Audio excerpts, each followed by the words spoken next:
Hello everyone, this is Silky Khanna. So let us start with lecture 12 of research aptitude. The topic that we are going to cover is research design, basic concepts and sampling. Sampling को हम काफ़ी detail में discuss करेंगे. So moving on to our very first slide.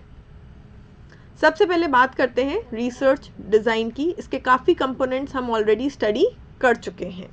तो देखिए, सबसे पहले तो रिसर्च डिज़ाइन का मतलब क्या है. रिसर्च डिज़ाइन एक फ्रेमवर्क है. फ्रेमवर्क किस चीज़ का? आपकी ओवरऑल रिसर्च का फ्रेमवर्क, आपकी ओवरऑल स्टडी का फ्रेमवर्क, जो कि ये डिफाइन करता है सबसे पहले तो कि आपकी स्टडी का पर्पस क्या है, ऑब्जेक्टिव्स क्या हैं. उस पर्पस, उस ऑब्जेक्टिव को पूरा करने के लिए आपको किस तरीके की रिसर्च करनी पड़ेगी. What kind of research you will have to pursue. जैसे हमने बहुत सारे टाइप्स ऑफ रिसर्च पढ़े थे, लॉन्गिट्यूडनल, क्रॉस सेक्शनल, या फिर एक्सप्लोरेटरी है, या फिर जो है एक्सप्लेनेटरी है. सो किस तरीके का जो है रिसर्च करना है, सबसे पहले तो ये डिसाइड होता है according to the objectives of research.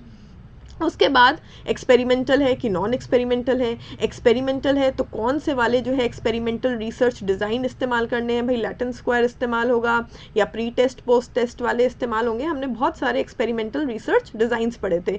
तो कौन सा वाला रिसर्च डिज़ाइन जो है इस्तेमाल होगा.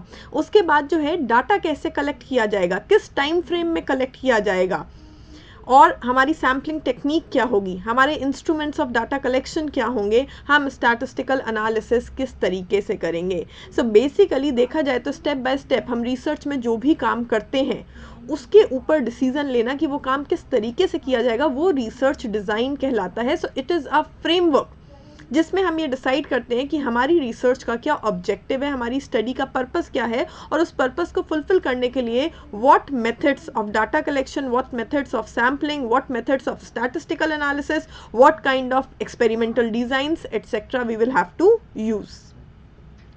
तो इसमें जो है एक बहुत इंपॉर्टेंट फैक्टर होता है रिलायबिलिटी और वैलिडिटी, जो हम पहले ही डिस्कस कर चुके हैं.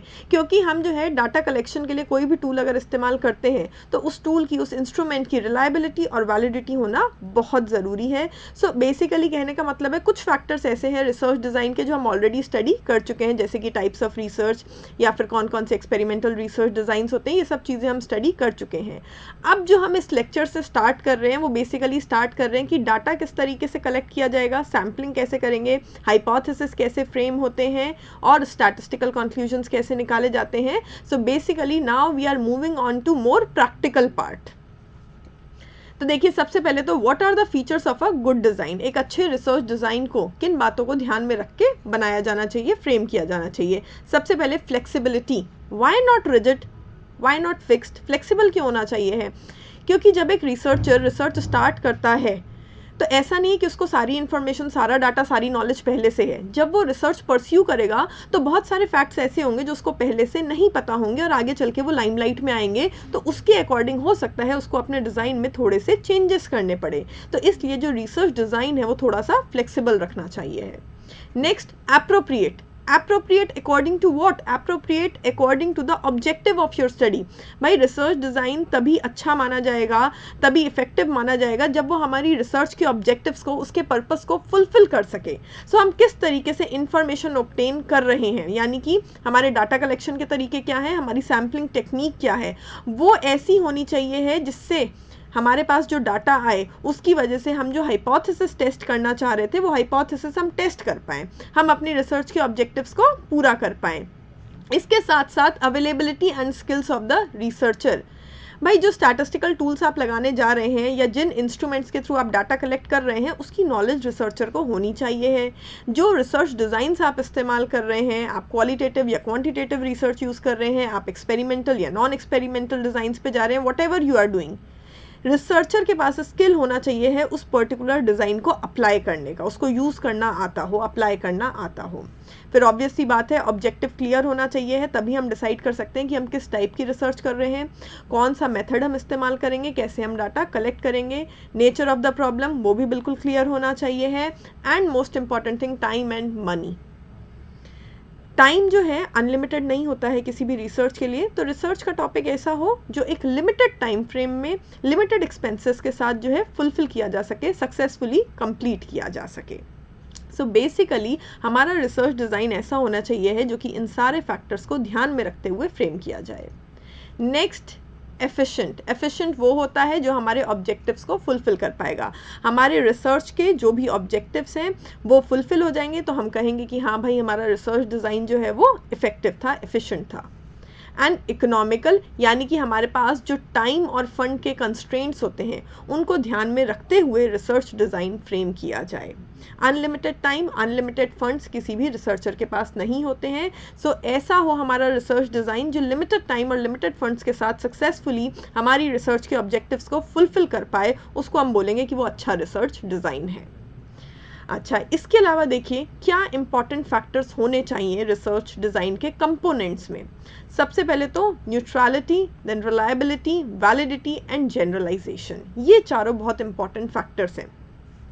न्यूट्रलिटी, एक रिसर्चर को न्यूट्रल होकर चलना है, उसके प्री कंसीव्ड नोशंस, उसके स्टीरियोटाइप्स, उसकी बायस्डनेस, किसी भी प्रकार के अजम्पशंस रिसर्च को नेगेटिवली इम्पैक्ट नहीं करने चाहिए हैं। एक रिसर्चर की सोच जो है वो न्यूट्रल होनी चाहिए है और डाटा कलेक्शन के आधार पर स्टैटिस्टिकल टूल्स लगा के जो कंक्लूजन आए रिसर्चर वही सबके सामने पेश करे। तो researcher should be neutral in approach और जो रिसर्च मेथड्स हैं वो भी बायस्ड नहीं होने चाहिए हैं।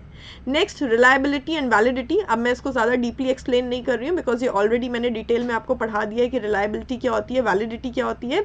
बस एक बार ब्रीफ में यहाँ बता रही हूँ कि जिस इंस्ट्रूमेंट के थ्रू आप डाटा कलेक्ट कर रहे हैं, ठीक है, वो रिलायबल, विश्वसनीय भी होना चाहिए और वैध, वैलिडिटी भी होनी चाहिए है उसकी, ताकि आप ठीक तरीके से cause and effect relationship establish कर पाएँ, आपका जो भी हाइपोथेसिस है उसको ठीक से टेस्ट कर पाएँ, आपके जो भी रिजल्ट्स हैं, ठीक है, वो जो रिजल्ट्स, वो जो कंक्लूजन निकल के आ रहे हैं वो सही डाटा के बेसिस पे निकल के आए। सही डाटा हमारे पास तभी आएगा जब हमारा क्वेश्चन आए रिलायबल भी होगा और वैलिड भी होगा। And next thing, generalisation. हम भले ही सैंपल के आधार पर डाटा कलेक्ट करते हैं और रिसर्च परस्यू करते हैं, लेकिन जो हमारा कंक्लूजन आए उसकी एप्लीकेबिलिटी वाइडर स्केल पे होनी चाहिए। ऐसा नहीं है कि अगर मैंने 100 लोगों का सैंपल लिया तो सिर्फ 100 लोगों पे ही कंक्लूजन भी अप्लाई हो, वो बेकार रिसर्च है। जब तक कि जनरलाइजेशन पॉसिबल नहीं है, एक्सटर्नल वैलिडिटी नहीं है, जब तक कि एप्लीकेबिलिटी नहीं है, आप अपनी रिसर्च के कंक्लूजन को पॉपुलेशन पर अप्लाई नहीं कर सकते हैं, तब तक वो इतना यूजफुल नहीं माना जाएगा। सो जनरलाइजेशन भी होना चाहिए है। तो आप जो है जितना कम कंट्रोल करेंगे वेरिएबल्स को, जितना रियल लाइफ सिचुएशन में फील्ड एक्सपेरिमेंट्स करेंगे, external validity, generalisation, applicability real life situation में होने के चांसेस उतने ही ज़्यादा होंगे। ऑल्दो हमेशा पॉसिबल नहीं होता है कि हम फील्ड एक्सपेरिमेंट करें, हमें कंट्रोल्ड सिचुएशंस में भी एक्सपेरिमेंट करने पड़ते हैं फॉर इंटरनल वैलिडिटी। जब हम ठीक से कॉज एंड इफेक्ट रिलेशनशिप दो वेरिएबल्स के बीच में स्टडी करना चाहते हैं, तब हमको कहीं ना कहीं वेरिएबल्स को मैनिपुलेट भी करना पड़ता है, एक्सट्रेनियस वेरिएबल्स को कंट्रोल भी करना पड़ता है। सो उस केस में बहुत ज़्यादा जनरलाइजेशन शायद पॉसिबल नहीं हो, बट जनरलाइजेशन जितना होगा उतना ज़्यादा अच्छी मानी जाएगी आपकी research. Moving on to next slide. अब हम बिल्कुल बेसिक कंसेप्ट से स्टार्ट करेंगे। सैम्पलिंग स्टडी करनी है हमको, बिल्कुल बेसिक कंसेप्ट। सबसे पहले तो सेंसस, पॉपुलेशन, सैंपल। बहुत बार मेरे मुंह से आपने पॉपुलेशन शब्द सुना होगा लेक्चर्स में, और पॉपुलेशन का मतलब क्या? जनता? नहीं, पॉपुलेशन का मतलब मेरी देश की जनता से नहीं होता है रिसर्च में। तो देखिए, सबसे पहले हम सेंसस समझते हैं। आपने देखा होगा सेंसस कलेक्शन होता है, डाटा कलेक्शन होता है, जिसमें जो है हमारे देश की जो जनसंख्या है वो कैलकुलेट करी जाती है कि हमारे देश की टोटल जनसंख्या कितनी है। तो भाई जनसंख्या के लिए you have to include every single person who is residing in your nation. आपके देश में रहने वाला हर एक व्यक्ति को काउंट किया जाता है, तब सेंसस बनता है। तो ये हुआ सेंसस। यहाँ पर पॉपुलेशन का मतलब ये नहीं है कि हमारे देश का हर एक व्यक्ति। पॉपुलेशन का मतलब होता है सिर्फ और सिर्फ आपका टारगेट, वो लोग जिन पर स्टडी बेस्ड है, जिनको आप स्टडी करना चाहते हैं। For example, I want to study the topic of corruption, ठीक है, मुझे करप्शन स्टडी करना है। अब जो है करप्शन कौन करेगा? घर में बैठी हुई हाउसवाइफ तो करप्शन करेगी नहीं, ठीक है, घर में बैठे हुए बच्चे भी करप्शन करेंगे नहीं। जो वर्किंग पीपल हैं, जो वर्किंग क्लास है, वही करप्शन कर सकती है, ठीक है। सो बेसिकली मेरी पॉपुलेशन क्या हुई? वर्किंग क्लास, ना कि पूरे देश की जनता। यही डिफरेंस आपको समझना है। जब हम सेंसस शब्द बोलेंगे तो मतलब मेरे पूरे देश की जनता, लेकिन जब हम पॉपुलेशन शब्द बोलेंगे तो पॉपुलेशन का मतलब यहाँ पर रिसर्च में स्पेसिफिकली पॉपुलेशन का मतलब पूरे देश की जनता नहीं है। रिसर्च में पॉपुलेशन शब्द का मतलब होता है आपकी स्टडी, आपकी रिसर्च किन लोगों पर आधारित है। तो जब मैं करप्शन को स्टडी करना चाह रही हूँ तो उसमें हाउसवाइफ्स और बच्चे ये तो एक्सक्लूड हो गए, और घर पे बैठे हुए old age people who are not working वो भी एक्सक्लूड हो गए। तो यानी कि पॉपुलेशन का एक बहुत बड़ा हिस्सा अलग हो गया। सिर्फ और सिर्फ जो वर्किंग पीपल हैं वही करप्शन करते होंगे ना, घर पे बैठे हुए लोगों को स्टडी करने का क्या मतलब है। तो मेरी स्टडी किस पर बेस्ड होगी, वर्किंग क्लास पर बेस्ड होगी। सो वर्किंग क्लास वो मेरी पॉपुलेशन कहलाएगी। ये डिफरेंस हमेशा याद रखिएगा कि जब हम सेंसस इस्तेमाल कर रहे हैं वो अलग शब्द है, जब हम रिसर्च में पॉपुलेशन शब्द इस्तेमाल कर रहे हैं तो उसका मतलब आपके देश की जनता से नहीं है। अच्छा, अब उस पूरी पॉपुलेशन में से भी आपको सैंपल लेना है, प्रतिदर्श लेना है। क्यों? वर्किंग क्लास, भाई वर्किंग क्लास भी जो है हमारे देश में 50 करोड़ से ज़्यादा होगी। तो अब बेसिकली इतने सारे लोगों को तो हम स्टडी नहीं कर सकते, सबसे तो हम डाटा कलेक्ट नहीं कर सकते हैं। सो पॉपुलेशन जब इनफाइनाइट हो, बहुत ज़्यादा हो, तो हम उसमें से क्या करते हैं, कुछ लोगों को जो है अपने सैंपल में डालते हैं जिनसे हम डाटा कलेक्ट करें, उन्हीं लोगों को हम बोलते हैं सैंपल। सो हमारी पूरी पॉपुलेशन में से, यानी कि हमारा जो टारगेट है, जिन लोगों पर हमारी स्टडी बेस्ड है, उन लोगों में से वो लोग जिनसे हम एक्चुअल में डाटा कलेक्ट करेंगे वो हमारा सैंपल कहलाते हैं। ये देखिए यहाँ पर डायग्राम में, लेट्स से मेरी पॉपुलेशन में इतने लोग थे, मैं इन सबको स्टडी नहीं कर सकती थी, बहुत ज़्यादा टाइम टेकिंग और एक्सपेंसिव प्रोसीजर हो जाता, इसीलिए मैंने 5 लोग अपने सैंपल में डाल लिए। सो सैंपल हम क्यों लेते हैं? Because of time constraint, because of cost constraint. हमारी जब पॉपुलेशन इनफाइनाइट होगी तो अनलिमिटेड समय लग जाएगा हमको एक एक व्यक्ति से अगर हम डाटा कलेक्ट करने बैठेंगे, इसीलिए टाइम और कॉस्ट को ध्यान में रखते हुए हम क्या कर लेते हैं, उसमें से कुछ व्यक्ति ले लेते हैं जिनसे हम डाटा कलेक्ट करते हैं, उन्हीं को हम सैंपल बोलते हैं। नेक्स्ट, एक चीज़ और, क्या सैंपल हमेशा इंसानों का ही हो सकता है? क्या सैंपल में हमेशा ह्यूमन बीइंग ही आ सकता है? नहीं। याद रखना, डाटा आप जिस चीज़ से भी कलेक्ट करते हो वो आपका सैंपल है, और ज़रूरी नहीं है कि हर बार डाटा ह्यूमन बीइंग से ही कलेक्ट करी जाए through questioners and through interviews. कई बार लेट्स से कोई पर्टिकुलर केस है जिसके ऊपर इन्वेस्टिगेशन चल रही है, ठीक है, और वो केस लेट्स से आज से 20 साल पुराना है और एक्सीडेंट का केस है, तो वो लोग जीवित नहीं है, तो उस टाइम पे 20 साल पुराना जो न्यूज़पेपर होगा, लेट्स से वो उठा के देखा गया और वहाँ से डाटा कलेक्ट किया गया, तो वो भी आपका सैंपल हो सकता है। तो ज़रूरी नहीं है कि सैंपल में सिर्फ और सिर्फ ह्यूमन बीइंग्स ही आए, आप जहाँ से डाटा कलेक्ट करेंगे वो चीज़ सैंपल कहलाएगी। Next we have the word parameter and statistic, इसके ऊपर भी क्वेश्चन आया हुआ है। कई बार अगर पॉपुलेशन छोटी हो, मतलब हमारी टारगेट जो है वो छोटी है, let's say I am the researcher, मुझे ये रिसर्च करना है, ये स्टडी करनी है कि मेरी कोचिंग में बच्चे कैसे परफॉर्म कर रहे हैं। तो मेरी कोचिंग में लेट्स से एक बैच में 100 बच्चे हैं, ठीक है, तो 100 बच्चे, ये तो कोई इनफाइनाइट पॉपुलेशन नहीं है, ये तो कोई बहुत बड़ी पॉपुलेशन नहीं है। तो मैंने सोचा क्यों ना बिल्कुल एक्यूरेट रिजल्ट पाने के लिए मैं 100 के 100 बच्चों से डाटा कलेक्ट कर लूँ या 100 के 100 बच्चों का टेस्ट ले लूँ, ठीक है। तो अगर मैंने पूरे के पूरे 100 बच्चों से टेस्ट लिया, पूरे के पूरे 100 बच्चों का स्कोर मैंने लिया, उनसे डाटा कलेक्ट किया, तो वो जो स्कोर मेरे पास आएंगे, जो डाटा मेरे पास आएगा, वो पैरामीटर कहलाएगा। तो वो वैल्यूज़ जो पूरी पॉपुलेशन पर बेस्ड होती हैं वो पैरामीटर कहलाती हैं।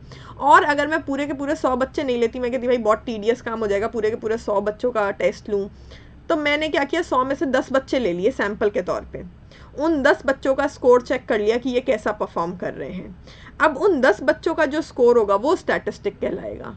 तो सैंपल से आपको जो डाटा मिलता है उसके बेसिस पे जो भी वैल्यूज़ आती हैं वो स्टैटिस्टिक कहलाती हैं, ठीक है। पॉपुलेशन जब इनफाइनाइट होती है तो पूरी पॉपुलेशन से डाटा कलेक्ट करना इम्पॉसिबल है, इसलिए हम सैंपल लेते हैं। बट अगर हमारी पॉपुलेशन में, या पॉपुलेशन का मतलब क्या है, मैं रिपीट कर रही हूँ, टारगेट हमारा, ठीक है, मैं रिसर्च कर रही थी, मुझे सिर्फ अपनी कोचिंग अपनी क्लास के ऊपर रिसर्च करनी थी, तो मेरी पॉपुलेशन बहुत छोटी सी हो गई, मेरे 100 बच्चे। सो बेसिकली जब पॉपुलेशन बहुत छोटी हो, 50, 100, 200, 500 लोग तक भी चलेगा, तो जब इतने छोटी हो हमारी पॉपुलेशन, इतनी छोटे हो हमारे टारगेट में लोग, तो उस केस में हम सबसे भी डाटा कलेक्ट कर सकते हैं। और ऑब्वियस सी बात है, अगर हम पॉपुलेशन के हर एक व्यक्ति से डाटा कलेक्ट कर रहे हैं तो रिजल्ट के एक्यूरेट आने के चांसेस ज़्यादा हैं। तो पूरी की पूरी पॉपुलेशन से अगर डाटा कलेक्ट किया जाता है तब जो वैल्यूज़ आपके हाथ में आती हैं उसको हम बोलते हैं पैरामीटर। और अगर सैंपल से डाटा कलेक्ट करते हो, पॉपुलेशन के हर एक व्यक्ति को इंक्लूड नहीं करते हो, तो सिर्फ और सिर्फ सैंपल के बेसिस पे जो वैल्यूज़ आपके पास आएंगी वो कहलाएंगी statistic. Then we have the word variable and attributes. Variable क्या होता है, एट्रीब्यूट क्या होता है? देखिए, वेरिएबल उनको बोलते हैं जिनको न्यूमेरिकली मेजर किया जा सके, पहली बात तो। दूसरी बात, वेरिएबल किस शब्द से बना है? Very, something which is dynamic which will keep on changing. अगर मुझे ये जानना है कि बच्चों की परफॉर्मेंस कैसी है, मैं टेस्ट ले सकती हूँ और मेरे पास न्यूमेरिकल डाटा आ जाएगा उनका स्कोर, और स्कोर चेंज होते रहते हैं, सो वेरी भी करते हैं, सो इट इज़ अ वेरिएबल।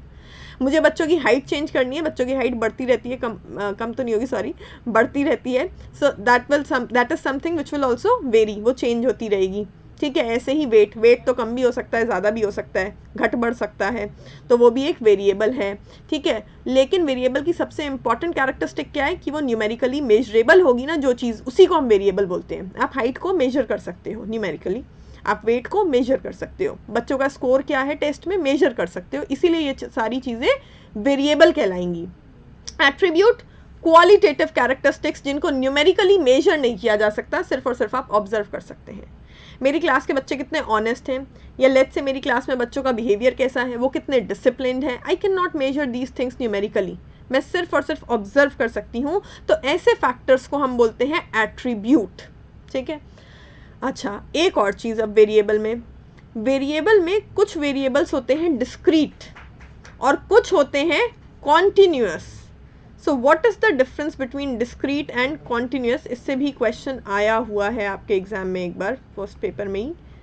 देखिए, लेट्स से हाइट है, हाइट कुछ भी हो सकती है, 5'5" भी हो सकती है, 5'6" भी हो सकती है, 5'7", 5'8", 5'9", 5'10", 5'11", 5'12", 6 कुछ भी हो सकती है, ठीक है। वेट है, लेट्स से किसी का वेट 45 हो सकता है, किसी का 45.1 भी हो सकता है, किसी का 45.2 kg भी हो सकता है, किसी का 45.3 भी हो सकता है, मतलब पॉइंट्स में भी हो सकता है। तो ये कॉन्टिन्यूअस डाटा है, ये कॉन्टिन्यूअस वेरिएबल्स हैं जिनको आप कॉन्टिन्यूअस मेजर कर सके, पॉइंट्स में भी, डेसिमल्स में भी, ऐसा डाटा कहलाता है कॉन्टिन्यूअस, ठीक है। बट लेट्स से मुझे ये स्टडी करना है कि हमारे देश में फैमिली प्लानिंग प्रोग्राम कैसा चल रहा है, सो मैंने जो है, मुझे डाटा कलेक्ट करना है कि ऑन एन एवरेज एक फैमिली में कितने बच्चे हैं।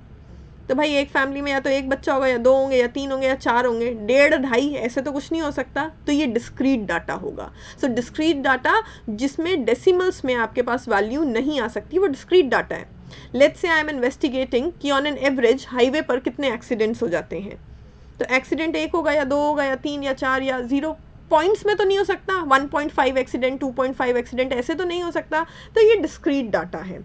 सो डिस्क्रीट डाटा जो पॉइंट्स में नहीं मेजर किया जा सकता, कॉन्टिन्यूस डाटा जो पॉइंट्स में भी मेजर किया जा सकता है, वो फिर कॉन्टिन्यूस डाटा होता है, उसको हम कॉन्टिन्यूस वेरिएबल बोलते हैं। So I hope these terms are clear. अब इससे थोड़ा और डिफिकल्ट टर्म्स पे चलते हैं। इससे भी क्वेश्चन आया हुआ है, sampling frame, sampling case. So what are these? देखिए, सैम्पलिंग फ्रेम क्या होता है, सोर्स ऑफ मटेरियल और डिवाइस जहां से आप सैंपल ले रहे हैं। अगेन एग्जांपल से समझते हैं। लेट्स से एक कॉलोनी है, मुझे स्पेसिफिकली उस कॉलोनी के लोगों के ऊपर ही रिसर्च करनी है, ठीक है। तो मैंने सोचा यार मैं एक एक के घर में जाऊंगी, it would be very time taking, let's do a telephonic conversation. Phone पे जो है हम उनसे टेलीफोनिक इंटरव्यू ले लेते हैं, ठीक है, या टेलीफोनिक सर्वे कर लेते हैं। सो टेलीफोनिक सर्वे कर लेते हैं, हमने ऐसा सोचा और हमने क्या किया, उनके नंबर्स निकाले। अब नंबर्स कहाँ से आएंगे मेरे पास? नंबर्स आएंगे मेरे पास जो उस सोसाइटी के रिकॉर्ड्स होंगे, उससे मेरे पास जो है सारे रेसिडेंट्स का नंबर आ जाएगा। तो बेसिकली सोसाइटी के रिकॉर्ड मेरे लिए क्या हो गए, सैम्पलिंग फ्रेम हो गए। मैंने अपने सैंपल तक पहुंचने के लिए जिस सोर्स का इस्तेमाल किया वो मेरा सैम्पलिंग फ्रेम है। मुझे लोगों को कॉल करना था, लोगों को कॉल करने के लिए मैंने उनका नंबर निकाला, या तो मैं टेलीफोन डायरेक्टरी से निकाल सकती थी या सोसाइटी के रिकॉर्ड से निकाल सकती थी। सोसाइटी के रिकॉर्ड्स, टेलीफोन डायरेक्टली, ये मेरे लिए सोर्स हो गए जिसके थ्रू मैं अपने सैंपल तक पहुंच रही हूँ। तो ये सैम्पलिंग फ्रेम है। Then what is sampling case? Sampling case actual में आप जिनसे डाटा कलेक्ट कर रहे हो वो सैम्पलिंग केस है। लेट्स से मैंने आपसे क्वेश्चन पूछा, मैं आपसे डाटा कलेक्ट कर रही हूँ, तो आप मेरा सैम्पलिंग केस हो गए। बट जैसा कि मैंने बोला था, सैंपल हमेशा इंसान से ही डाटा हमेशा इंसान से ही कलेक्ट किया जाए ऐसा ज़रूरी नहीं होता है।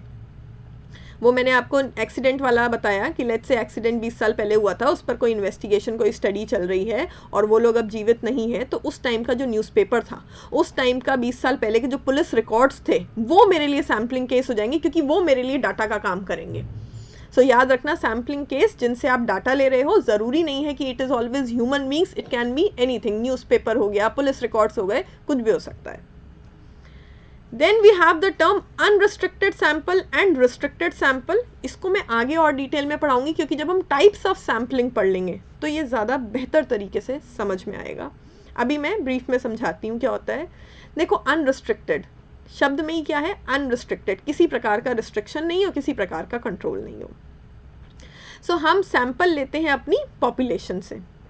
तो जब हम पॉपुलेशन से डायरेक्टली सैंपल लें, बीच में कोई ग्रुप्स वगैरह नहीं बनाए, डायरेक्टली हम पॉपुलेशन से इंडिविजुअली एक एक व्यक्ति का सैंपल ले रहे हैं और किसी भी प्रकार का लॉजिक नहीं लगाएं, किसी भी प्रकार के एक्स्ट्रा कंट्रोल्स नहीं लगाएं, रैंडमली सैंपल लें, तो वो बोलते हैं अनरिस्ट्रिक्टेड सैंपल है। कोई लॉजिक नहीं था, कोई एक्सेस कंट्रोल्स नहीं लगाए, कोई ग्रुपिंग नहीं करी, ठीक है, अपना कोई जजमेंट नहीं लगाया, हमने तो रैंडमली आंख बंद करके डायरेक्टली पॉपुलेशन में से किसी को भी सैंपल में डाल दिया, तो वो अनरिस्ट्रिक्टेड सैंपल है। और रिस्ट्रिक्टेड, जब हमने रिस्ट्रिक्शन लगाए, कंट्रोल्स लगाए, जब मैंने लेट्स से अपना दिमाग चलाया कि मुझे किस इंसान को सैंपल में डालना चाहिए, किसको नहीं डालना चाहिए है, कौन ज़्यादा अच्छे से रिप्रेजेंट करेगा पॉपुलेशन को, कौन नहीं करेगा, सो मैंने अपना दिमाग लगाया। या लेट्स से मैंने पहले अपनी पॉपुलेशन को 2-4 ग्रुप्स में बांट दिया। लेट्स से मैंने क्या किया, मेरी क्लास के बच्चों का मुझे सैंपल लेना था, मैंने पहले जेंडर वाइज ग्रुप बांट दिए, फीमेल का एक ग्रुप, मेल का एक ग्रुप, और फिर उसमें से सैंपल लिया। तो यहाँ पर मैंने कंट्रोल लगा दिया, ग्रुपिंग कर दी बच्चों की, डायरेक्टली पॉपुलेशन में से सैंपल नहीं लिया, डायरेक्टली बच्चों में से सैंपल नहीं लिया, पहले उनको ग्रुप्स में बांट दिया, तो ये रिस्ट्रिक्शन आ जाएगा, ये रिस्ट्रिक्टेड सैंपल कहलाएगा। सो रिस्ट्रिक्टेड सैंपल जहाँ पर हम किसी भी प्रकार का कुछ भी कंट्रोल लगा दें, वो रिस्ट्रिक्टेड सैंपल है, और डायरेक्टली पॉपुलेशन से सैंपल नहीं आ रहा हो हमारे पास। ये इसको मैं दोबारा रिपीट करूँगी जब हम टाइप्स स्टडी कर लेंगे तब। Sampling accuracy, sampling precision, bit difficult one, ध्यान से सुनेंगे। एक काम करती हूँ, इसका डायग्राम है उससे ही डायरेक्टली एक्सप्लेन करती हूँ। Moving on to next slide.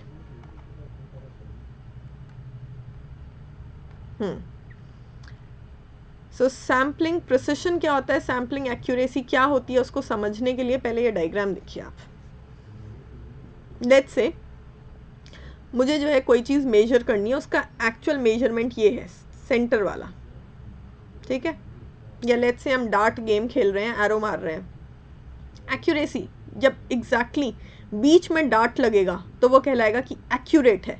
तो इस वाले केस में आप देखो एक्यूरेसी है, क्योंकि मैंने जो डार्ट मारा, आप ये पर्पल जो पर्पल सर्कल जो है उसको आप समझ लो कि वो मैंने डार्ट मारा, तो मैंने डार्ट मारा तो वो डायरेक्टली बीच में लग रहा है, तो एक्यूरेसी थी मेरे डार्ट मारने में। इस वाले केस में देखो बीच में नहीं है डार्ट, तो यानी कि एक्यूरेसी नहीं है, नॉट एक्यूरेट। ऐसे ही इस वाले में आप देखिए एक्यूरेसी, बहुत ज़्यादा एक्यूरेसी तो नहीं है क्योंकि डार्ट बीच में नहीं लगा है, लेकिन आसपास है, थोड़ा सा दूर है, तो हम कह सकते हैं कि थोड़ी बहुत एक्यूरेसी है। और इस वाले में देखो ये जो बीच वाला हमारा सर्कल है, इससे और काफ़ी दूर चले गए, तो एक्यूरेसी नहीं है। सो कहने का मतलब ये है, एक्यूरेसी का मतलब ये है कि कितनी सटीकता के साथ, कितनी सही तरीके से आप किसी भी वेरिएबल को मेजर कर पा रहे हैं। एग्जाम्पल लेते हैं अब हम दूसरा।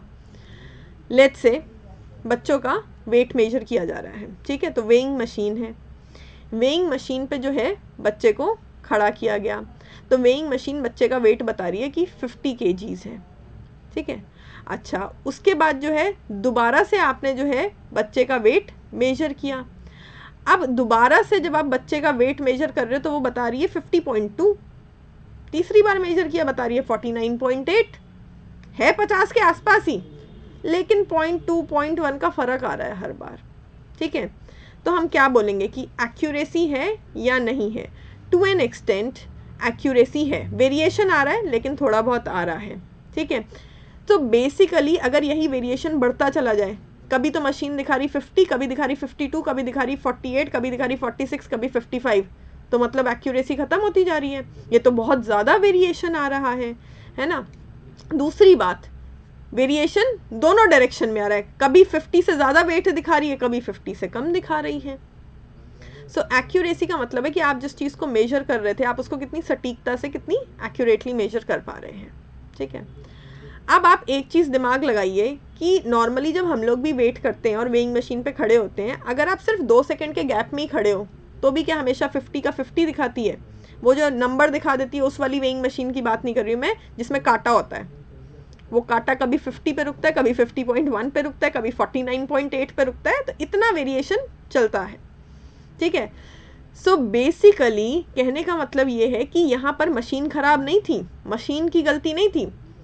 लेट्स से मैं एक बार तो बिल्कुल सेंटर में खड़ी हुई थी, दोनों पैरों पे वजन डाल के, तो वो 50 दिखा रहा था, और एक बार क्या हुआ, मेरा एक पैर थोड़ा सा राइट की ओर था, तो इसी वजह से जो है मशीन ने वेट 0.1 कम दिखा दिया। एक बार मैंने लेट्स से कोट पहना हुआ था तो उसने 0.2 kg ज़्यादा दिखा दिया। तो इसमें क्या मशीन ख़राब है? मशीन की गलती नहीं, मशीन गलत नहीं थी, मशीन ख़राब नहीं थी, ठीक है। मशीन जो है एक्यूरेट रिजल्ट दिखा रही है, इतना वेरिएशन पॉइंट्स में ऊपर नीचे चलता है। यहाँ पर हम किस तरीके से उस मशीन को यूज़ कर रहे हैं, गलती हमारी है। एक बार हम कोट पहन के खड़े हैं, एक बार हम बिना कोट पहन के खड़े हैं, है ना। एक बार हमारे दोनों पैर बिल्कुल सेंटर में है और एक बार हमारा जो है एक बारी राइट लेग जो है वो थोड़ा सा मशीन से बाहर जा रहा है। तो हम किस तरीके से उस मशीन को यूज़ कर रहे हैं, इस वजह से पॉइंट्स का फ़र्क आ रहा है, ठीक है। मशीन सही है हमारी, मेथड सही है हमारा। अच्छा, अब आप प्रिसिशन देखो। पहले प्रिसिशन का मतलब क्या होता है कि रिजल्ट्स कितना ज़्यादा आसपास आ रहे हैं, एक से आ रहे हैं, ट्रेंड कितना है। याद रख लो, precision is equal to trend. तो इस वाले में देखो, ये जो चारों हमने लेट्स से 4 बार मेजर किया वेट, तो चारों बार क्या हुआ है, एक सा आया है लगभग, ठीक है। तो प्रिसिशन है। अब इस वाले में देखो, एक्यूरेट तो नहीं था। Let's say I am the person, मेरा वेट 50 kg है, तो भाई 50 kg लेट्स से ये रिप्रेजेंट कर रहा है 50 kg। तो 50 kg तो मशीन ने मेजर नहीं किया, मशीन ने मेजर किया सीधे 70 kg, ठीक है। तो एक्यूरेसी तो नहीं है, गलत मेजर किया, मशीन में खराबी है इसका मतलब। लेकिन प्रिसिशन फिर भी है। इस केस में प्रिसिशन क्यों है? क्योंकि मशीन हर बार कभी 70 दिखा रही है, दोबारा मेजर करो तो 71 दिखा रही है, या 69 दिखा रही है, या 72 दिखा रही है। मतलब उसने जो है एक अपर ट्रेंड पकड़ लिया है, जितना मेरा वेट है वो उससे करीब करीब 20 किलो ज़्यादा ही दिखा रही है। तो ये होता है कि प्रिसिशन यानी कि एक ट्रेंड बन गया है। एक्यूरेसी में वेरिएशन ऊपर नीचे दोनों तरफ हो सकता था, मशीन की गलती नहीं थी। कभी 0.1 kg ज़्यादा दिखा रही थी, कभी 0.2 kg कम दिखा रही थी। याद रखना, वेरिएशन दोनों तरफ हो सकता है। लेकिन जब हम प्रिसिशन शब्द की बात करते हैं तो प्रिसिशन का मतलब है एक ही तरफ ट्रेंड का जाना। मशीन कॉन्टिन्यूसली वेट को ऊपर की ओर दिखा रही है, चाहे मैं खड़ी हो जाऊं, चाहे मेरा भाई खड़ा हो जाए, चाहे मेरे पेरेंट्स खड़े हो जाए, हर किसी का वेट वो लगभग जो है 15-20 किलो ऊपर दिखा रही है। तो ये ऊपर की ओर ट्रेंड बन गया है, ठीक है। प्रिसिशन जो है फिर भी है। प्रिसिशन इसलिए है क्योंकि 70, 71, 69, 72 दिखा आसपास कई वेट रही है, लेकिन ऊपर की ओर गलत दिखा रही है, इसलिए एक्यूरेसी नहीं है।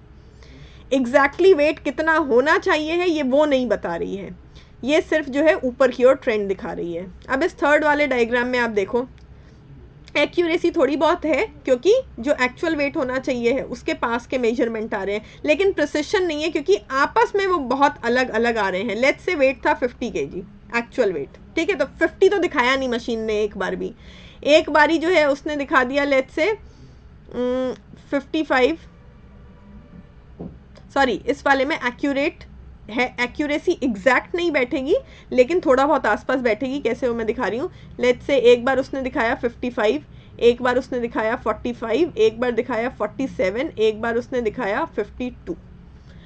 अब इस केस में क्या हो रहा है, एक्चुअल कितना है 50 तो भाई उसने दिखाया नहीं एक बार भी, लेकिन फिर भी हम कह रहे हैं थोड़ी बहुत एक्यूरेसी है। क्यों? क्योंकि एकदम से 60-70 भी नहीं दिखा रही है, 30-40 भी नहीं दिखा रही है, 50 के आसपास दिखा रही है। कभी 55, कभी 45, कभी 47, कभी 52, 50 के आसपास। तो ये देखो, ये सेंट्रल वाला सर्कल है, इसके आसपास घूम रहे हैं बाकी के सर्कल। सो परफेक्टली एक्यूरेट नहीं है, जैसे इस वाले केस में था परफेक्टली एक्यूरेट, इसमें परफेक्टली एक्यूरेट तो नहीं है, बट थोड़ी बहुत एक्यूरेसी हम कह सकते हैं, माइनर सी एक्यूरेसी है, लेकिन प्रिसिशन नहीं है। क्यों? क्योंकि कभी कम हो रहा है, कभी ज़्यादा हो रहा है। मैंने बोला था प्रिसिशन में एक ही तरफ जाती है चीज़, ट्रेंड होता है, या तो नीचे की ओर ही दिखाती रहे, हर बार दिखाती कि वेट 30, 32, 35, 34 ऐसे है, या फिर हर बार ऊपर की ओर दिखाती कि वेट 70, 71, 72, 74 ऐसे है। सो कहने का मतलब ये है, जब डाटा दोनों तरफ वेरी कर रहा है, कभी कम दिखा रहा है, कभी ज़्यादा दिखा रहा है, तो प्रिसिशन नहीं है। तो इस केस में यही था, एक्चुअल वेट 50 था, तो जो वैल्यूज़ आ रही हैं वो 50 के आसपास ही आ रही हैं। तो हम ये कह सकते हैं कि थोड़ी बहुत एक्यूरेसी है, लेकिन प्रिसिशन नहीं है। प्रिसिशन इसलिए नहीं है क्योंकि डाटा कभी तो ऊपर जा रहा है, कभी तो वेट 50 के ऊपर जा रहा है, कभी वेट 50 के नीचे जा रहा है, एक तरफ का ट्रेंड नहीं बन रहा है। और लास्ट वाले में देखो एक्यूरेसी नहीं है क्योंकि सेंट्रल वाले से जो एक्चुअल एक्यूरेट वैल्यू होनी चाहिए उससे सारे डॉट बहुत दूर हैं, लेकिन प्रिसिशन भी नहीं है। प्रिसिशन इसलिए भी नहीं है इसमें क्योंकि इसमें भी वैल्यूज़ कभी ऊपर आ रही हैं, कभी नीचे आ रही हैं। अब आप इस डायग्राम को छोड़ सकते हैं। किसी को इस डायग्राम से समझ में आया तो ठीक है, डायग्राम से समझ में नहीं आया तो डायग्राम को छोड़ दो। मैं अब एग्जाम्पल दे रही हूँ, दोबारा उससे समझो। एक वेइंग मशीन ली, सिंपल सा कंसेप्ट है। एक वेइंग मशीन हमने ली, वेइंग मशीन एक्चुअल वेट दिखाना चाहिए 50 kg, तो वेइंग मशीन ने एक बारी दिखाया 50 kg वेट, दूसरी बार मैंने कोट पहन के नापा 2 मिनट के बाद तो उसने 50.2 दिखा दिया, तीसरी बार मैंने जूते उतार के नापा तो उसने जो है 49.8 दिखा दिया। तो 0.1 0.2 का वेरिएशन आ रहा है, मतलब मेरी मशीन काफ़ी हद तक एक्यूरेट है। ठीक है, जो थोड़ा बहुत एक्यूरेसी कम आ रही है वो किस कारण से आ रही है, हम किस तरीके से उस मशीन को यूज कर रहे हैं। भाई कभी कोट पहन के यूज कर रहे हैं, कभी कोट उतार के, कभी जूते पहन के वेट कर रहे हैं, कभी बिना जूते पहने, इन चीजों का फर्क पड़ रहा है, इसीलिए पॉइंट्स में वेरिएशन आ रहा है। और वेरिएशन कभी ऊपर भी जा सकता है, कभी नीचे भी जा सकता है। ठीक है, तो ये होता है एक्यूरेसी कितनी है। अब एक चीज देख लीजिए, सिस्टमैटिक एरर अफेक्ट्स एक्यूरेसी। याद रखना 2 प्रकार के एरर होते हैं, रैंडम एरर और सिस्टमैटिक एरर। ठीक है, तो सिस्टमैटिक एरर का इफेक्ट पड़ता है एक्यूरेसी पे। कैसे? एक तो ये वेइंग वाला आपने एग्जाम्पल लिया, अब इसी में दूसरी चीज़, एक मशीन ये थी जो पॉइंट्स में ऊपर नीचे दिखा रही थी, एक मशीन दूसरी मशीन है, वो मेरा वेट 50 kg है और मैं जब भी वेट कर रही हूँ तो वो दिखा रही है 70, 71, 72, 69, 68, ऊपर की ओर ट्रेंड है। जितना मेरा वेट है हमेशा उससे 15-20 किलो ज़्यादा ही दिखा रही है, यानी कि इस मशीन में खराबी है। ये मशीन किसी भी तरीके से एक्यूरेट वेट या उसके आसपास का भी वेट नहीं दिखा रही है, तो अब यहाँ पर मेरी मशीन ही खराब है इसका मतलब। ठीक है, यानी कि जो मेरा इंस्ट्रूमेंट है, मेरे इंस्ट्रूमेंट में ही गड़बड़ है, तो डाटा जो मेरे पास आ रहा है वो ठीक नहीं आ रहा है। ठीक है, तो यानी कि एक्यूरेसी तो दूर दूर तक नहीं आई। So let's say first machine, second machine, पहली मशीन जो है वो वेट ऐसे दिखा रही है 50.1, कभी जो है 50.2, कभी 49.8, एक्चुअल वेट है 50। ठीक है, और जो दूसरी मशीन है वो दिखा रही है 70, 72, 69, 74, इस तरीके से। ठीक है, तो अब आप लोग खुद देख सकते हैं कि ये जो पहली वाली मशीन है ये मशीन ख़राब नहीं है, हम किस तरीके से उसको यूज़ कर रहे थे उसकी वजह से थोड़ा बहुत वेरिएशन आ रहा है। और दूसरे वाले केस में हम कह सकते हैं कि भैया मशीन ही ख़राब है, बिल्कुल भी एक्यूरेट आंसर नहीं दे रही है। एक्यूरेट वेट है 50 और ये 50 से बहुत ज़्यादा दूर जा रही है, तो इस तरीके के एरर को हम बोलते हैं सिस्टमैटिक एरर। ठीक है, सिस्टमैटिक एरर होने के कारण एक्यूरेसी नहीं है, तो हमेशा याद रखना systematic error affects accuracy. Systematic error वो होता है जिसमें एक तरफ की ओर जो है ट्रेंड बन जाता है, यानी कि आपका जो मेथड है या जो इंस्ट्रूमेंट ऑफ डाटा कलेक्शन है उसमें कोई मेजर प्रॉब्लम है जिसकी वजह से एक्यूरेसी के आसपास भी कोई वैल्यू नहीं आ रही है, एक ही डायरेक्शन में आएगी। याद रखना ट्रेंड बनेगा, या तो सारी वैल्यूज़ ऊपर की ओर आएंगी या तो सारी वैल्यूज़ नीचे की ओर जाएंगी, जिसकी वजह से एक्यूरेट रिजल्ट्स आपको नहीं मिलेंगे। अब बात करते हैं रैंडम एरर की। Random error affects precision. ये रैंडम एरर था, ये जो हो रहा है ना कि कभी वेट 50.1 आ गया, कभी वेट 50.2 आ गया, कभी 49.8 आ गया, ये रैंडम एरर है, इसके पीछे कोई लॉजिक नहीं होता, इसको ज़्यादा चेक वेक करने की ज़रूरत भी नहीं है, क्योंकि इतना सा पॉइंट्स का जो एरर होगा वो जो है हमारी रिसर्च पे बहुत हद तक नेगेटिव इफेक्ट नहीं डालेगा। ठीक है, रैंडम एरर की वजह से किस चीज़ पर इफेक्ट पड़ता है? प्रिसिशन पर, कि भाई हर बार जो है एक सा रिजल्ट नहीं आ रहा है। ठीक है, लेकिन जो वेरिएशन आ रहा है वो सिर्फ और सिर्फ पॉइंट्स में आ रहा है, जो हमारा एक्चुअल वेट था उससे वेरिएशन बहुत कम है, ना के बराबर है। हाँ, हर बार सेम वैल्यू नहीं आ रही, हर बार 50-50-50-50 आ जाता तो हम कहते हैं भाई प्रिसिशन है, लेकिन हर बार 50-50 नहीं आ रहा है, 50.1, 50.2, 49.8 इस तरीके से आ रहा है, तो हम कह सकते हैं गलती है, लेकिन वो कैसी गलती है? वो रैंडम एरर है। ठीक है, रैंडम एरर की वजह से ज़्यादा नेगेटिव इम्पैक्ट नहीं पड़ेगा रिसर्च पे।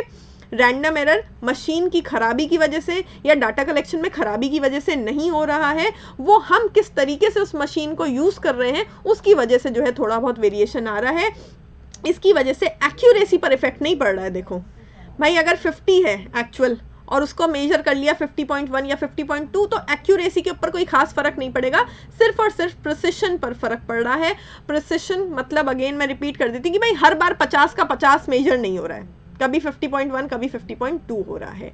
लेकिन ये जो सिस्टमैटिक एरर था कि हर बार वैल्यू 15-20 किलो ऊपर जा रही है, ठीक है, ये है systematic error. There is some major problem जिसको चेक करने की जरूरत है। ठीक है, और इसकी वजह से किस पर फर्क पड़ेगा? सटीकता पर, एक्यूरेसी पर फर्क पड़ेगा, क्योंकि जो एक्यूरेट वैल्यू है 50, आप उसके आसपास भी नहीं पहुंचे। तो हमेशा याद रखना रैंडम एरर जितना ज़्यादा होगा प्रिसिशन उतना कम होगा। इन्वर्स रिलेशनशिप होते हैं भाई, रैंडम एरर जितना ज़्यादा मतलब जितना ज़्यादा यहाँ पर फर्स्ट वाले केस में पॉइंट्स में वेरिएशन आएगा, प्रिसिशन हम उतना कम मानेंगे। प्रिसिशन मतलब सेम वैल्यू का आना, तो सेम वैल्यू नहीं आ रही है। और सेकेंड वाले केस में देखो ये जो सिस्टमैटिक एरर हो रहा है, ठीक है, तो सिस्टमैटिक एरर जितना ज़्यादा होगा उतनी ही हमारी एक्यूरेसी, हमारी सटीकता कम होगी।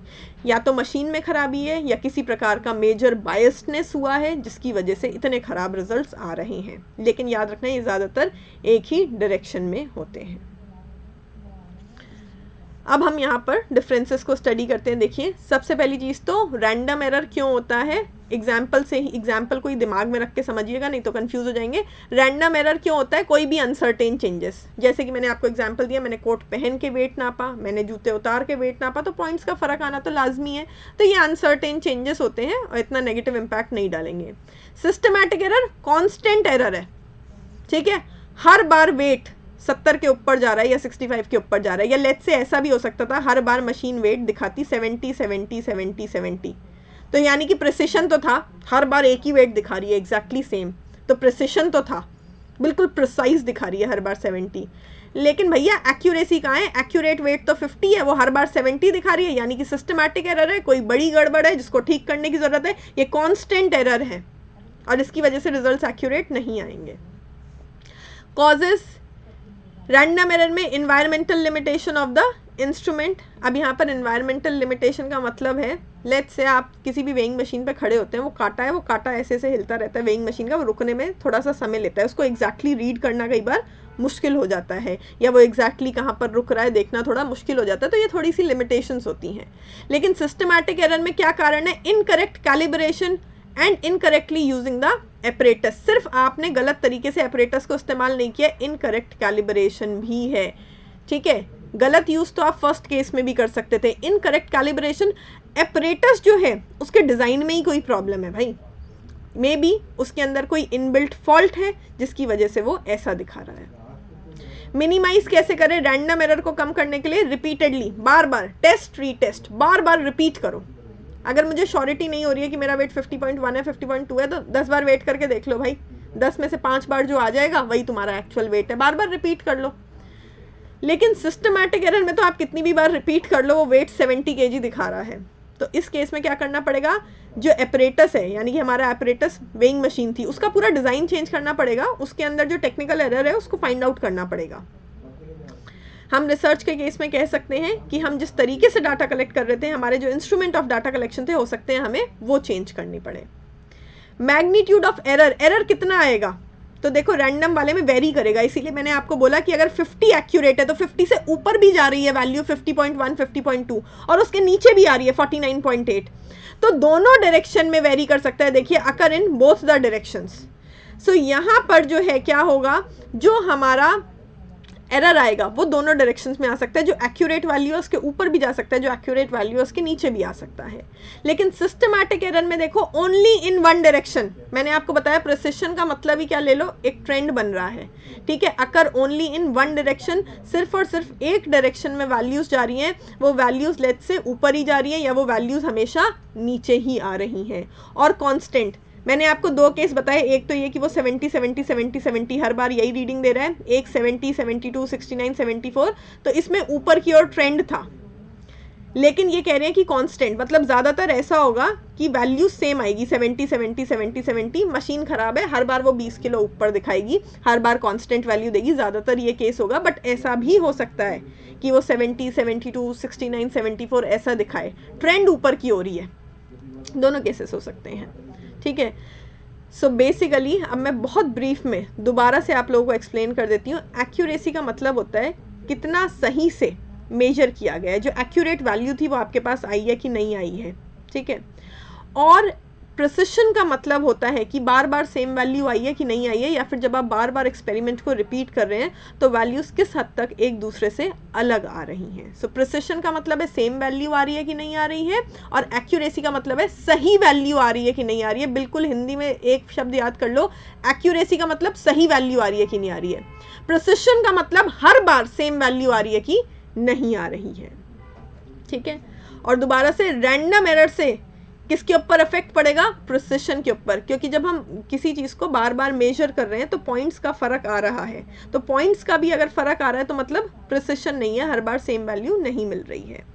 लेकिन जो सिस्टमैटिक एरर होता है वो ज़्यादातर हमारा जो इंस्ट्रूमेंट ऑफ डाटा कलेक्शन है, हमारी जो मेथड और टेक्निक ऑफ डाटा कलेक्शन है, उसमें कमी के कारण होता है, जिसकी वजह से जो एक्यूरेसी है, जो सही रिजल्ट है, जो सही डाटा है, हम उसके आसपास तक भी नहीं पहुंचते हैं और हमारा डाटा बहुत ही अलग आता है, हमारे रिजल्ट्स बहुत ही अलग आते हैं। सो सिस्टमैटिक एरर को ठीक करने की ज़्यादा ज़रूरत है। ये एक कॉन्स्टेंट एरर है जो कि ज़्यादा डेंजरस है।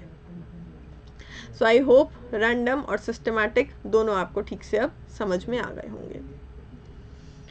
Moving on to next slide. और एक चीज़ और याद रखना, प्रिसिशन बढ़ाना है, रैंडम एरर कम करो, इनवर्स रिलेशन होता है। ऐसे ही एक्यूरेसी बढ़ानी है तो सिस्टमैटिक एरर कम करो, इनवर्स रिलेशन होता है। एरर को कम करना है to improve precision and accuracy. Moving on to next slide. अब हम बात करेंगे सैम्पलिंग की, उसके जो बेसिक कंसेप्ट्स थे वी हैव स्टडीड। तो देखिए, सबसे पहले तो सैम्पलिंग डिज़ाइन का क्या मतलब है? वो प्रोसेस जिसके थ्रू आप पॉपुलेशन का रिप्रेजेंटेटिव पार्ट लेते हैं वो कहलाता है सैम्पलिंग डिज़ाइन। अब सबसे इंपॉर्टेंट चीज़ जो आपको समझनी है वो ये कि रिप्रेजेंटेटिव का मतलब क्या है। कोई भी सैंपल तब रिप्रेजेंटेटिव कहलाता है जब उसके अंदर पॉपुलेशन के ही कैरेक्टरिस्टिक्स देखने को मिले, तब हम उसको बोलेंगे कि वो रिप्रेजेंटेटिव है। फॉर एग्जाम्पल, मेरी क्लास में जो है 100 स्टूडेंट्स हैं और उन 100 स्टूडेंट्स में से 80 स्टूडेंट्स हाई IQ वाले हैं, 20 जो हैं वो लो IQ वाले हैं। मैंने 100 बच्चों में से 10 बच्चे सैंपल में डाले, 10 में से 8 बच्चे ऐसे लिए मैंने सैंपल में जिनका IQ लेवल लो था और केवल 2 बच्चे ऐसे लिए जिनका IQ लेवल हाई था। मैं लिख देती हूँ यहाँ पे फॉर मोर क्लैरिटी। 100 स्टूडेंट्स हैं टोटल, जिसमें से 80 हाई IQ वाले हैं और सिर्फ 20 ऐसे हैं जिनका IQ लो है। मैंने 100 में से 10 बच्चे सैंपल में डाले और इस 10 में से 8 बच्चे लो IQ वाले हैं और 2 बच्चे हाई IQ वाले हैं। तो ये सैंपल क्या मेरे इन 100 बच्चों को रिप्रेजेंट करेगा? नहीं करेगा। क्यों? मेरे इन 100 बच्चों में से 80% बच्चे तो हाई IQ वाले थे, जबकि मेरे 10 बच्चों के सैंपल में 8 बच्चे यानी कि 80% बच्चे आ गए लो IQ वाले। तो मेरे पास जो डाटा आएगा वो ये शो करेगा कि मेरी क्लास में ज़्यादा बच्चे कौन से हैं? लो IQ वाले। जबकि शो क्या होना चाहिए कि मेरी क्लास में ज़्यादा बच्चे कौन से हैं? हाई IQ वाले। तो जहाँ मेरे पास 8 बच्चे लो IQ के आ गए और केवल 2 हाई IQ के आए, जबकि मेरी क्लास में हाई IQ वाले बच्चे ज़्यादा हैं, ये जो बच्चे 10 हैं ये मेरे 100 बच्चों की क्लास को रिप्रेजेंट नहीं कर पाएंगे, क्योंकि इनके अंदर वो कैरेक्टरिस्टिक मेजॉरिटी में नहीं है जो मेरी पॉपुलेशन में है। मेरी 100 बच्चों की क्लास में मेजॉरिटी में हाई IQ वाले बच्चे हैं, जबकि मेरे सैंपल में मेजॉरिटी में आ गए लो IQ वाले बच्चे। तो ये मेरी क्लास को रिप्रेजेंट नहीं करेगा सैंपल। ठीक है। अगर यहीं पे मैं कहती कि 10 बच्चे होते और 10 में से 8 बच्चे मेरे सैंपल में हाई IQ वाले आते और 2 बच्चे लो IQ वाले आते, तब सही होता, क्योंकि मेरी क्लास में भी 80% बच्चे हाई IQ वाले हैं। मेरे 10 बच्चों के सैंपल में भी 8 बच्चे हाई IQ वाले आ गए, मतलब 80% हाई IQ वाले आ गए। अब मैं कहती कि हाँ, मेरे सैंपल में जो बच्चे आए हैं 8 हाई IQ वाले हैं, 2 लो IQ वाले हैं, वो मेरी क्लास को रिप्रेजेंट सही तरीके से कर सकेंगे। यानी कि सैंपल में पॉपुलेशन का IQ वाला कैरेक्टरिस्टिक देखने को मिलेगा ठीक से, कि 80 बच्चे हाई IQ वाले थे तो सैंपल में 8 बच्चे हाई IQ वाले हैं, 20 बच्चे जो है लो IQ वाले थे तो सैंपल में 2 बच्चे लो IQ वाले हैं। सो बेसिकली ये जो सैंपल होगा ये मेरी पॉपुलेशन के कैरेक्टरिस्टिक्स को रिप्रेजेंट करेगा, इसे हम बोलते हैं रिप्रेजेंटेटिव होना। सो सैम्पलिंग डिज़ाइन एक तरीका है जिसके थ्रू वी मेक श्योर हम इंश्योर करते हैं कि हमारा जो भी सैंपल आए वो हमारी पॉपुलेशन को रिप्रेजेंट कर सकता हो, हमारे पॉपुलेशन के कैरेक्टरिस्टिक्स सैंपल में देखने को मिले, तभी उस सैंपल से हम जो डाटा कलेक्ट करेंगे और उसके बेसिस पे जो रिजल्ट्स आएंगे उसको हम पूरी पॉपुलेशन पर अप्लाई कर पाएंगे। अगर ऐसा नहीं होगा तो रिजल्ट्स इनएक्यूरेट आएंगे और एक्सटर्नल एप्लीकेबिलिटी जो है वो कम होती चली जाएगी।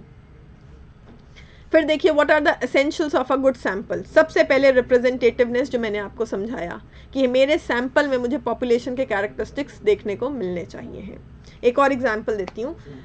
This was about the people. Let's say हम जो है किसी मटेरियल का सैंपल ले रहे हैं। सो लेट्स से एक नई नमकीन बनी है और उस नमकीन का जो है हमने सैंपल लिया है, ठीक है।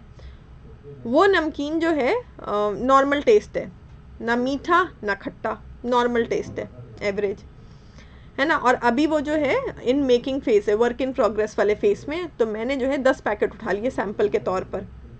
चांस की बात है मेरे पास जो 10 पैकेट आए उसमें से 7 पैकेट ऐसे थे जो काफ़ी मीठे थे। तो मेरे पास क्या डाटा आ रहा है कि यार नमकीन बड़ी मीठे टेस्ट की है, इसको ठीक करो, इसको थोड़ा खट्टा बनाओ। जबकि एक्चुअल में मैंने आपको क्या बोला कि एक्चुअल में जो मेजॉरिटी ऑफ नमकीन के पैकेट थे उनका टेस्ट नॉर्मल था, ना मीठा ना खट्टा। अब मेरे पास बाई चांस मीठे पैकेट आ गए सैंपल में, तो हमने बोल दिया कि भाई मीठा है, इसको खट्टा बनाओ। तो उन्होंने खटाई ज़्यादा मिला दी, नमकीन बहुत ज़्यादा खट्टी बन गई, ठीक है। डाटा गलत आया, क्यों? क्योंकि मेरा सैंपल रिप्रेजेंट नहीं कर रहा था पॉपुलेशन को। भाई मेरे ज़्यादातर जो नमकीन थी वो तो नॉर्मल थी, जबकि मेरे पास सैंपल में जो पैकेट आए वो मीठे थे, जिसकी वजह से मैंने जो है कंक्लूजन निकाला कि भाई इनमें खटाई मिला दो। नमकीन में खटाई मिला दी, टेस्ट बर्बाद हो गया, मार्केट में बिकी नहीं, ठीक है। सो इस तरीके की गलतियाँ होती हैं। Independence not affected by other elements in the sample. Let's say मैं एक सर्वे कर रही हूँ क्लास में और मेरे को पूछना है कि बच्चों से बताओ कौन टीचर अच्छा पढ़ाता है कि बुरा पढ़ाता है, ठीक है। तो मैंने अपने सैंपल में 4 बच्चे लिए, चारों दोस्त हैं। जब दोस्ती होती है तो एक की राय दूसरे को बहुत इन्फ्लुएंस करती है। मुझे मेरा फ्रेंड आके बोलेगा अरे यार मैडम अच्छा पढ़ाती है, हम कहेंगे अच्छा पढ़ाती है। दूसरा और अगर वही फ्रेंड आके बोल देता कि मैडम अच्छा नहीं पढ़ाती, तो मेरे दिमाग में कहीं ना कहीं ये बात घर कर जाती, कहीं ना कहीं इन्फ्लुएंस कर जाती कि मैडम अच्छा नहीं पढ़ाती हैं। सो यानी कि कहीं ना कहीं उनकी राय प्योर इंडिपेंडेंट नहीं होगी, दूसरों से इन्फ्लुएंस्ड होगी। और मैंने सैंपल में चारों दोस्त डाल लिए हैं, तो बहुत हद तक चांसेस होते हैं कि क्योंकि वो बच्चे चारों दोस्त हैं वो एक दूसरे को इन्फ्लुएंस करते होंगे, उनकी राय इंडिपेंडेंट ना हो। तो मेरे पास अब जो सैंपल आया वो बायस्ड हो गया, वो इंडिपेंडेंट नहीं है, उनकी अपनी ओरिजिनल राय नहीं है, तो जो डाटा आएगा वो भी सही नहीं आएगा। एडिक्वेसी बहुत बड़ा नहीं बहुत छोटा नहीं। लेट्स से 100 बच्चों की क्लास है, ठीक है, और इसमें से मैंने 80 स्टूडेंट्स का सैंपल ले लिया। भाई इट इज़ टू बिग, 20 को क्यों छोड़ दिया, उसको भी ले लेते फिर, है ना। So it is too big, sample लेने का मतलब ही क्या हुआ फिर। अच्छा, और अगर मैं 2 बच्चों का ले लूँ, 2 बच्चे 100 को रिप्रेजेंट कर लेंगे? नहीं। सो बहुत छोटा नहीं बहुत बड़ा नहीं, एवरेज लो भाई, 10 से 15 या 10 से 20 का सैंपल रखो। ये डिपेंडिंग पॉपुलेशन क्या है, मेरे पास 100 बच्चे थे पॉपुलेशन में, तो मैं 10 से 15 का सैंपल ले रही हूँ। वो आपकी जो भी पॉपुलेशन है उसके अकॉर्डिंग आपको एक एवरेज सैंपल लेना चाहिए। रिलायबल, जो कंसिस्टेंट जवाब दे। रिलायबिलिटी हमने पढ़ी थी, विश्वसनीयता। मैं वही सर्वे कर रही हूँ कि टीचर कैसे पढ़ाता है। मेरी सैंपल में जो बच्चे हैं, आज पूछो तो कहते हैं बढ़िया पढ़ाया, कल पूछो तो कहते हैं बेकार पढ़ाया, परसों पूछो तो कहते हैं ठीक ठीक पढ़ाया। अब बताओ मैं कैसे विश्वास करूँ उनके रिस्पॉन्स पे, कैसे मेरा डाटा एक्यूरेट होगा। सो बेसिकली जिनकी राय जो है वो थोड़ी फिक्स्ड हो, थोड़ी कंसिस्टेंट हो, हालांकि over the period of time it can change. भाई लोगों की राय समय के साथ बदल जाती है, लेकिन इसका मतलब ये नहीं कि आज कुछ और बोल रहे हैं कल कुछ और बोल रहे हैं, ऐसे लोगों को मत लो सैंपल में। ऑब्जेक्टिव, फैक्चुअल, करेक्ट, अनबायस्ड, ठीक है। मुझे साबित करना था मैं अच्छी टीचर हूँ, अच्छा पढ़ाती हूँ, तो मैंने सैंपल में उन्हीं लोगों को डाल दिया जो बच्चे मेरी तारीफ़ करते थे या जो मुझसे इम्प्रेस थे, जिनको मेरा पढ़ाया हुआ समझ में आता था। तो ऐसे केस में मेरा जो सैंपल हुआ वो बायस्ड हुआ, पक्षपात भरा हुआ। जानबूझ के मैं ये सुनना चाहती थी हाँ मैं अच्छा पढ़ाती हूँ, इसीलिए मैंने सैंपल में उन बच्चों को डाल दिया जो मेरी तारीफ़ करते थे या जिनको मेरा पढ़ाया हुआ समझ में आता था। सो दिस इज़ बायस्डनेस, सब्जेक्टिविटी आ गई यहाँ। ऐसा नहीं होना चाहिए है। आप बिल्कुल ऑब्जेक्टिव सैंपल ले जो आपको अनबायस्ड राय दे, किसी और से इन्फ्लुएंस होकर कोई राय नहीं दे और बिल्कुल अनबायस्ड हो। Then feasible, capable of being tested. भाई आगे चल के दुनिया में जो है शांति रहेगी या नहीं रहेगी, ठीक है, या फिर लेट्स से बच्चों के लिए कोरोना वायरस की वैक्सीन बनेगी नहीं बनेगी। There are lot of questions जो बहुत अच्छे हैं जिनके ऊपर रिसर्च करी जा सकती है, लेकिन टाइम और कॉस्ट कंस्ट्रेंट होते हैं। भाई डाटा कलेक्शन ही जिस चीज़ के ऊपर नहीं हो पाएगा उस चीज़ के ऊपर आप रिसर्च कैसे करेंगे। सो हमेशा देखना चाहिए है जब भी आप रिसर्च के लिए जाएँ कि जो टॉपिक आप चूज़ कर रहे हैं क्या उस पर ईजिली आपको डाटा मिल जाएगा। अगर डाटा कलेक्शन ईजिली पॉसिबल नहीं है तो थोड़ा सा आपको ड्रॉप करना चाहिए उस आइडिया को। And economical in terms of cost and time limited cost में जो है डाटा कलेक्ट हो जाए, रिसर्च हो जाए, ऐसे टॉपिक पर रिसर्च करनी चाहिए। Moving on to next slide. So what are the key differences between probability and non probability sampling. हम टाइप्स पढ़ेंगे आगे सैम्पलिंग के, बट सब कैटेगरीज पढ़ने से पहले हमने सिर्फ और सिर्फ 2 कैटेगरीज में बांटा है सैम्पलिंग के टाइप्स को, probability and non probability sampling. Probability sampling जब पॉपुलेशन में से हर एक व्यक्ति के पास इक्वल चांस हो सैंपल में सेलेक्ट होने का। मेरी क्लास में 100 बच्चे बैठे हैं, मुझे सैंपल सेलेक्ट करना है, मैं बायस नहीं हूँ, मैं अपना कोई जजमेंट नहीं लगाने वाली हूँ, मैं आंख बंद करके किसी को भी बुला लेती हूँ और बोलती हूँ भैया तुम मेरे सैंपल में हो, तुमसे डाटा कलेक्ट करूँगी। मैं आंख बंद करके कोई भी 10 बच्चे उठाए सैंपल में डाल दिया, ये प्रोबेबिलिटी सैम्पलिंग है, ठीक है। नॉन प्रोबेबिलिटी सैम्पलिंग जब मेरे पॉपुलेशन के हर एक इंसान के पास इक्वल चांस नहीं हो सैंपल में सेलेक्ट होने का, ठीक है। फॉर एग्जाम्पल मेरी क्लास है और मेरी क्लास में there are few students who are dissatisfied with the behaviour of teacher. तो मैंने अपना जजमेंट लगाया कि अगर मुझे डाटा कलेक्ट करना है तो उन्हीं बच्चों से करना चाहिए जो डिससेटिस्फाइड है, ठीक है। तो यहाँ पर मैंने अपनी जजमेंट लगा दी, तो जो बच्चे टीचर के बिहेवियर से डिससेटिस्फाइड थे उन्हीं को मैं सैंपल में लूँ, ये चांस ज़्यादा है। तो यानी कि कुछ बच्चों का चांस ज़्यादा है और कुछ का चांस नहीं है। जो बच्चे डिससेटिस्फाइड नहीं थे या जिन्होंने कोई कंप्लेंट नहीं करी उनको मैं सैंपल में नहीं लूँगी, उनका चांस नहीं है सैंपल में सेलेक्ट होने का। तो ये है नॉन प्रोबेबिलिटी सैम्पलिंग, जब हर एक व्यक्ति के पास आपकी पॉपुलेशन के इक्वल चांस नहीं हो सैंपल में सेलेक्ट होने का, और प्रोबेबिलिटी जब हर किसी के पास इक्वल चांस हो सैंपल में सेलेक्ट होने का। सो इसको हम प्रोबेबिलिटी वाले को रैंडम सैम्पलिंग भी बोलते हैं, नॉन प्रोबेबिलिटी वाले को नॉन रैंडम भी बोलते हैं। प्रोबेबिलिटी वाले में हम रैंडमली किसी को भी सैंपल में ले लेते हैं, नॉन प्रोबेबिलिटी वाले में अर्बाइट्रेरीली। अर्बाइट्रेरीली और रैंडमली अलग अलग शब्द है। रैंडमली आंख बंद करी किसी को भी उठा लिया, अर्बाइट्रेरीली का मतलब है अपने अकॉर्डिंग, जब रिसर्चर अपनी जजमेंट के अकॉर्डिंग या अपनी कन्वीनियंस के अकॉर्डिंग लोगों को सैंपल में ले, दैट इज अर्बाइट्रेरीली। प्रोबेबिलिटी सैम्पलिंग में सबको सिलेक्शन की अपॉर्चुनिटी पता होती है कि हम सबका इक्वल चांस है सेलेक्ट होने का। नॉन प्रोबेबिलिटी में हमें नहीं पता है रिसर्चर क्या जजमेंट लगाएगा, किस तरीके से सेलेक्ट करेगा, सो अननोन, क्या चांस है किसी के भी सेलेक्ट होने का, अननोन। हमारी जो प्रोबेबिलिटी सैम्पलिंग है इसमें जो रिसर्च होगी वो यूजुअली कंक्लूसिव होती है, क्योंकि यहाँ पर हम जो है रैंडम सैंपल ले रहे हैं। तो जब हम रैंडम सैंपल ले रहे हैं, ठीक है, सो हम हाइपोथेसिस को टेस्ट करके अनबायस्ड कंक्लूजन दे पाएँ, ये ज़्यादा चांस है।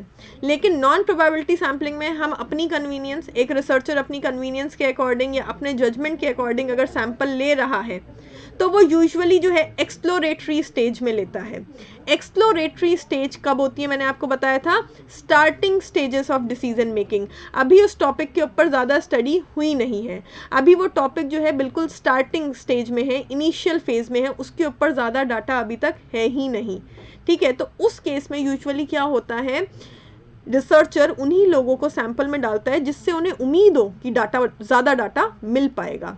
तो बेसिकली जब एक्सप्लोरेटरी स्टेज में रिसर्च होती है तब नॉन प्रोबेबिलिटी सैम्पलिंग, और जब कंक्लूसिव स्टेज में होती है, काफ़ी हद तक रिसर्च हो चुकी है, हमें जो है हाइपोथेसिस को टेस्ट करना है, तब हम रैंडमली सैंपल लेते हैं। ये ज़्यादातर अनबायस्ड होता है क्योंकि हम रैंडमली सैंपल ले रहे हैं, और नॉन रैंडम सैम्पलिंग जो है वो ज़्यादातर बायस्ड होती है क्योंकि रिसर्चर अपनी कन्वीनियंस के अकॉर्डिंग सैंपल लेता है। ये ज़्यादा सब्जेक्टिव है और प्रोबेबिलिटी वाली ज़्यादा ऑब्जेक्टिव अप्रोच है।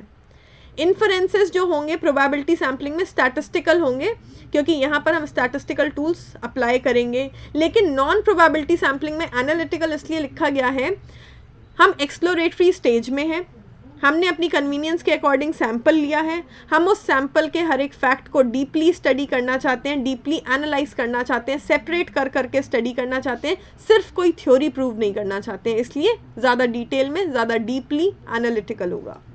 यहाँ पर हाइपोथेसिस जनरेट होंगे क्योंकि बहुत सारे नए फैक्ट सामने आ सकते हैं, और प्रोबेबिलिटी सैम्पलिंग में यूजुअली हम सैंपल से डाटा लेकर अपना जो हाइपोथेसिस ऑलरेडी बना हुआ है उसको टेस्ट करने की कोशिश करते हैं। अब अगर मैं एक शब्द में समझाऊं और प्रोबेबिलिटी और नॉन प्रोबेबिलिटी का डिफरेंस समझना हो तो एक शब्द याद कर लो, प्रोबेबिलिटी सैम्पलिंग क्वांटिटेटिव वाला याद करो। क्वांटिटेटिव में यूजुअली क्या होता है, न्यूमेरिकल डाटा होता है, स्टैटिस्टिकल टूल लगाते हैं, कंक्लूजन आ जाता है, कंक्लूजन काफ़ी हद तक फिक्स्ड होता है। और क्वालिटेटिव वाले में हम लोग जो है एक्सप्लोरेटरी स्टेज में होते हैं, हम चीज़ों को डीपली स्टडी करने की कोशिश करते हैं, इसीलिए सैंपल हम अपने अकॉर्डिंग लेते हैं, तो वहाँ पर नॉन प्रोबेबिलिटी सैम्पलिंग ज़्यादा चलेगी। सो बेसिकली दोबारा से रिपीट कर रही हूँ, प्रोबेबिलिटी सैम्पलिंग वो है जहाँ पर मेरे पॉपुलेशन में से हर किसी के पास इक्वल चांस है सैंपल में सेलेक्ट होने का। नॉन प्रोबेबिलिटी, जहाँ पर हर किसी के पास इक्वल चांस नहीं है मेरे सैंपल में सेलेक्ट होने का। मैं अपना जजमेंट लगाऊंगी एज अ रिसर्चर, मैं अपनी कन्वीनियंस के अकॉर्डिंग लोगों को सैंपल में डाल रही हूँ, मुझे क्या लगता है किन से ज़्यादा डाटा मुझे मिलेगा, किन से मैं नए नए फैक्ट्स एक्सप्लोर कर पाऊंगी, और इसी वजह से कहीं ना कहीं मेरी सब्जेक्टिविटी, मेरी बायसनेस यहाँ पर सैंपल सिलेक्शन में आ जाएगी। Moving on to next one. अब हम जो है इसी की फर्दर कैटेगरीज क्लासीफाई करेंगे, पढ़ेंगे। सो टाइप्स ऑफ सैम्पलिंग, दो पार्ट हमने पढ़े, प्रोबेबिलिटी और नॉन प्रोबेबिलिटी। अब हम प्रोबेबिलिटी और नॉन प्रोबेबिलिटी सैम्पलिंग को भी फर्दर क्लासीफाई करेंगे। तो देखिए, प्रोबेबिलिटी सैम्पलिंग, सबसे पहले simple random sampling, systematic, stratified and cluster. इनको मैं आगे डिटेल में एक्सप्लेन कर रही हूँ विद डायग्राम्स। एक क्वेश्चन इस तरीके का भी आ सकता है कि भाई कौन सा वाला प्रोबेबिलिटी सैम्पलिंग का टाइप है, कौन सा वाला नॉन प्रोबेबिलिटी सैम्पलिंग का टाइप है। तो आपको नाम पता होने चाहिए हैं कि कौन सा प्रोबेबिलिटी सैम्पलिंग का टाइप है, कौन सा नॉन प्रोबेबिलिटी सैम्पलिंग का टाइप है। So simple, random, systematic, stratified and cluster, ये प्रोबेबिलिटी सैम्पलिंग के टाइप्स हैं। एक्सीडेंटल, जिसको हम कन्वीनियंस भी बोल सकते हैं, या इंसिडेंटल सैम्पलिंग। पर्पसिव, जिसको हम सेलेक्टिव या जजमेंटल सैम्पलिंग भी बोल सकते हैं। स्नोबॉल, या जिसको हम चेन सैम्पलिंग भी बोल सकते हैं, और कोटा सैम्पलिंग, ये चारों नॉन प्रोबेबिलिटी सैम्पलिंग के पार्ट हैं। अब हम एक एक को डिटेल में समझेंगे। तो सबसे पहले है सिंपल रैंडम सैम्पलिंग। कुछ नहीं करना, आंख बंद करो, किसी को भी उठा लो। लेट्स से ये मेरी क्लास के स्टूडेंट्स हैं, मैंने आंख बंद करी, पहले इसको सैंपल में लिया, फिर इसको लिया, फिर इसको लिया, फिर इसको लिया, किसी को भी, anyone, this is simple random. Usually क्या होता है, कंप्यूटर में होती है एक टेबल ऑफ रैंडम नंबर्स, ठीक है। तो नंबर्स को रैंडमली पिक करके उनका अलग अलग कॉम्बिनेशन बिठा के हम लोग उन नंबर्स पे जो पर्सन खड़ा होता है उस नंबर के पर्सन को हम अपने सैंपल में डाल लेते हैं। Then we have systematic sampling.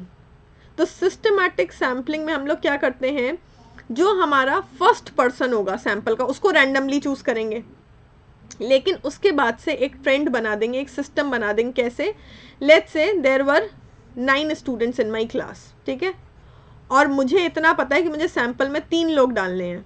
So 9 divided by 3 is equal to 3, ठीक है। तो यानी कि हर थर्ड पर्सन मेरे सैंपल में आएगा। भाई 9 लोगों की पूरी क्लास है, मुझे 3 लोग चाहिए सैंपल में। सो 9 डिवाइडेड बाय 3 यानी कि every third person will be my sample. So student number 3, फिर उसके बाद थर्ड नंबर पे स्टूडेंट नंबर 6, फिर उसके बाद थर्ड नंबर पर स्टूडेंट नंबर 9। ये आ गया मेरा systematic sample.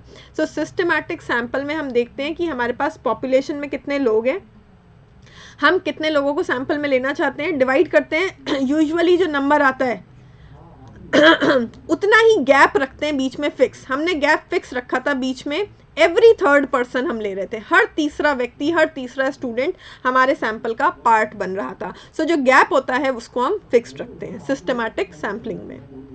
Moving on to next one.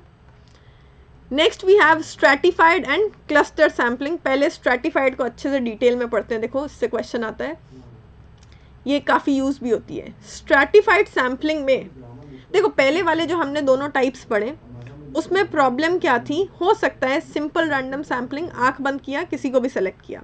Systematic sampling, every third person या एवरी सेकेंड पर्सन ऐसे करके हमने सेलेक्ट किया।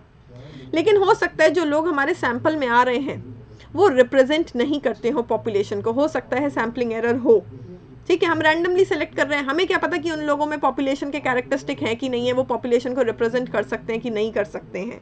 सो इस तरीके की प्रॉब्लम हो सकती है। उसी प्रॉब्लम को हम सॉल्व करेंगे स्ट्रैटिफाइड रैंडम सैम्पलिंग से। स्ट्रैटिफाइड रैंडम सैम्पलिंग में सॉरी, सबसे पहले तो हम क्या करते हैं, होमोजेनस ग्रुप्स बना देते हैं। याद रखिएगा कौन से ग्रुप्स हमें बनाने हैं, होमोजेनस ग्रुप्स। होमोजेनस ग्रुप्स मतलब सेम कैरेक्टरिस्टिक वाले, सिमिलर कैरेक्टरिस्टिक वाले लोगों को एक ग्रुप में डालना है, और ग्रुप को हम बोलते हैं स्ट्रेटा, या प्लूरल में बोलते हैं स्ट्रेटम, ठीक है। सो दोबारा से एक्सप्लेन कर रही हूँ, स्ट्रैटिफाइड रैंडम सैम्पलिंग में डायरेक्टली पॉपुलेशन में से सैंपल नहीं लिया जाएगा, पॉपुलेशन को पहले ग्रुप्स में डिवाइड किया जाएगा। किस तरीके के ग्रुप्स बनाने हैं, होमोजेनस ग्रुप्स बनाने हैं, सेम कैरेक्टरिस्टिक वाले लोगों को एक ग्रुप में डालना है, और ग्रुप्स का नाम क्या होता है? स्ट्रेटा या स्ट्रेटम, प्लूरल में बोलते हैं स्ट्रेटम। अच्छा, अब ये जो हम ग्रुपिंग करेंगे हम किसी भी आधार पर कर सकते हैं जो हमारी रिसर्च के लिए ज़्यादा सूटेबल हो।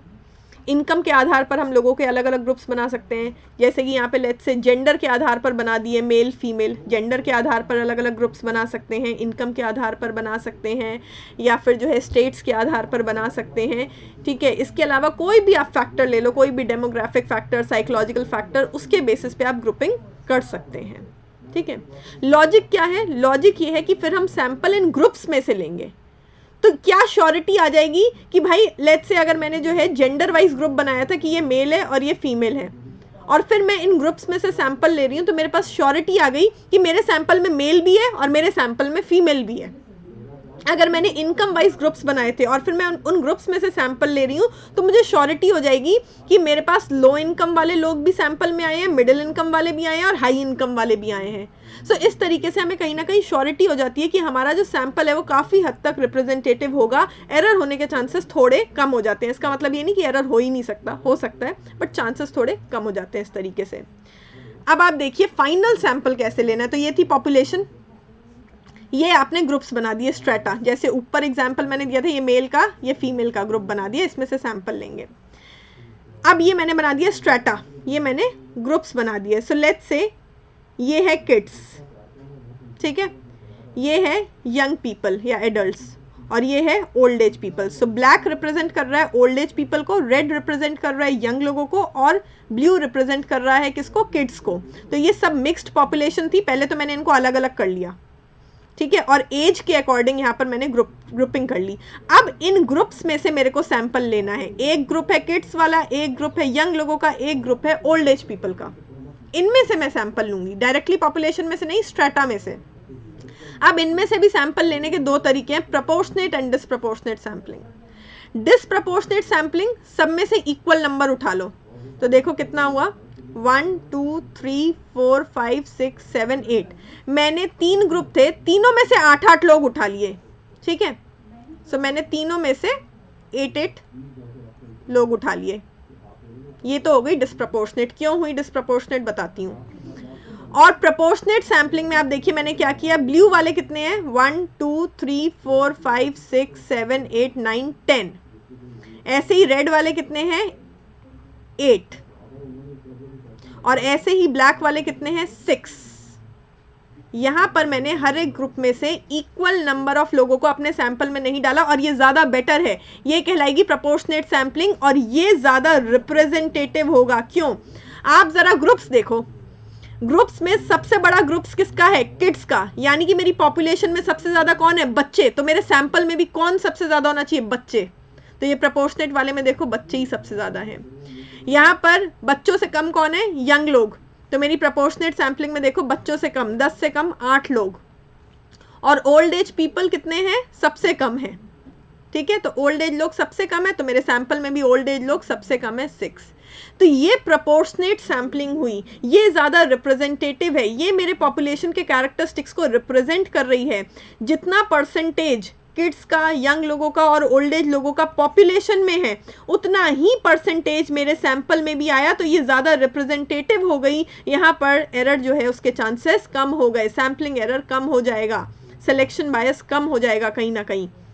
इसका मतलब ये नहीं कि बिल्कुल ख़त्म हो जाएगा, ठीक है। और हम इसमें किस तरीके से कर सकते थे, लेट्स से हम ऐसे कर लेते कि परसेंटेज फिक्स कर ली, 10% फ्रॉम एवरी ग्रुप।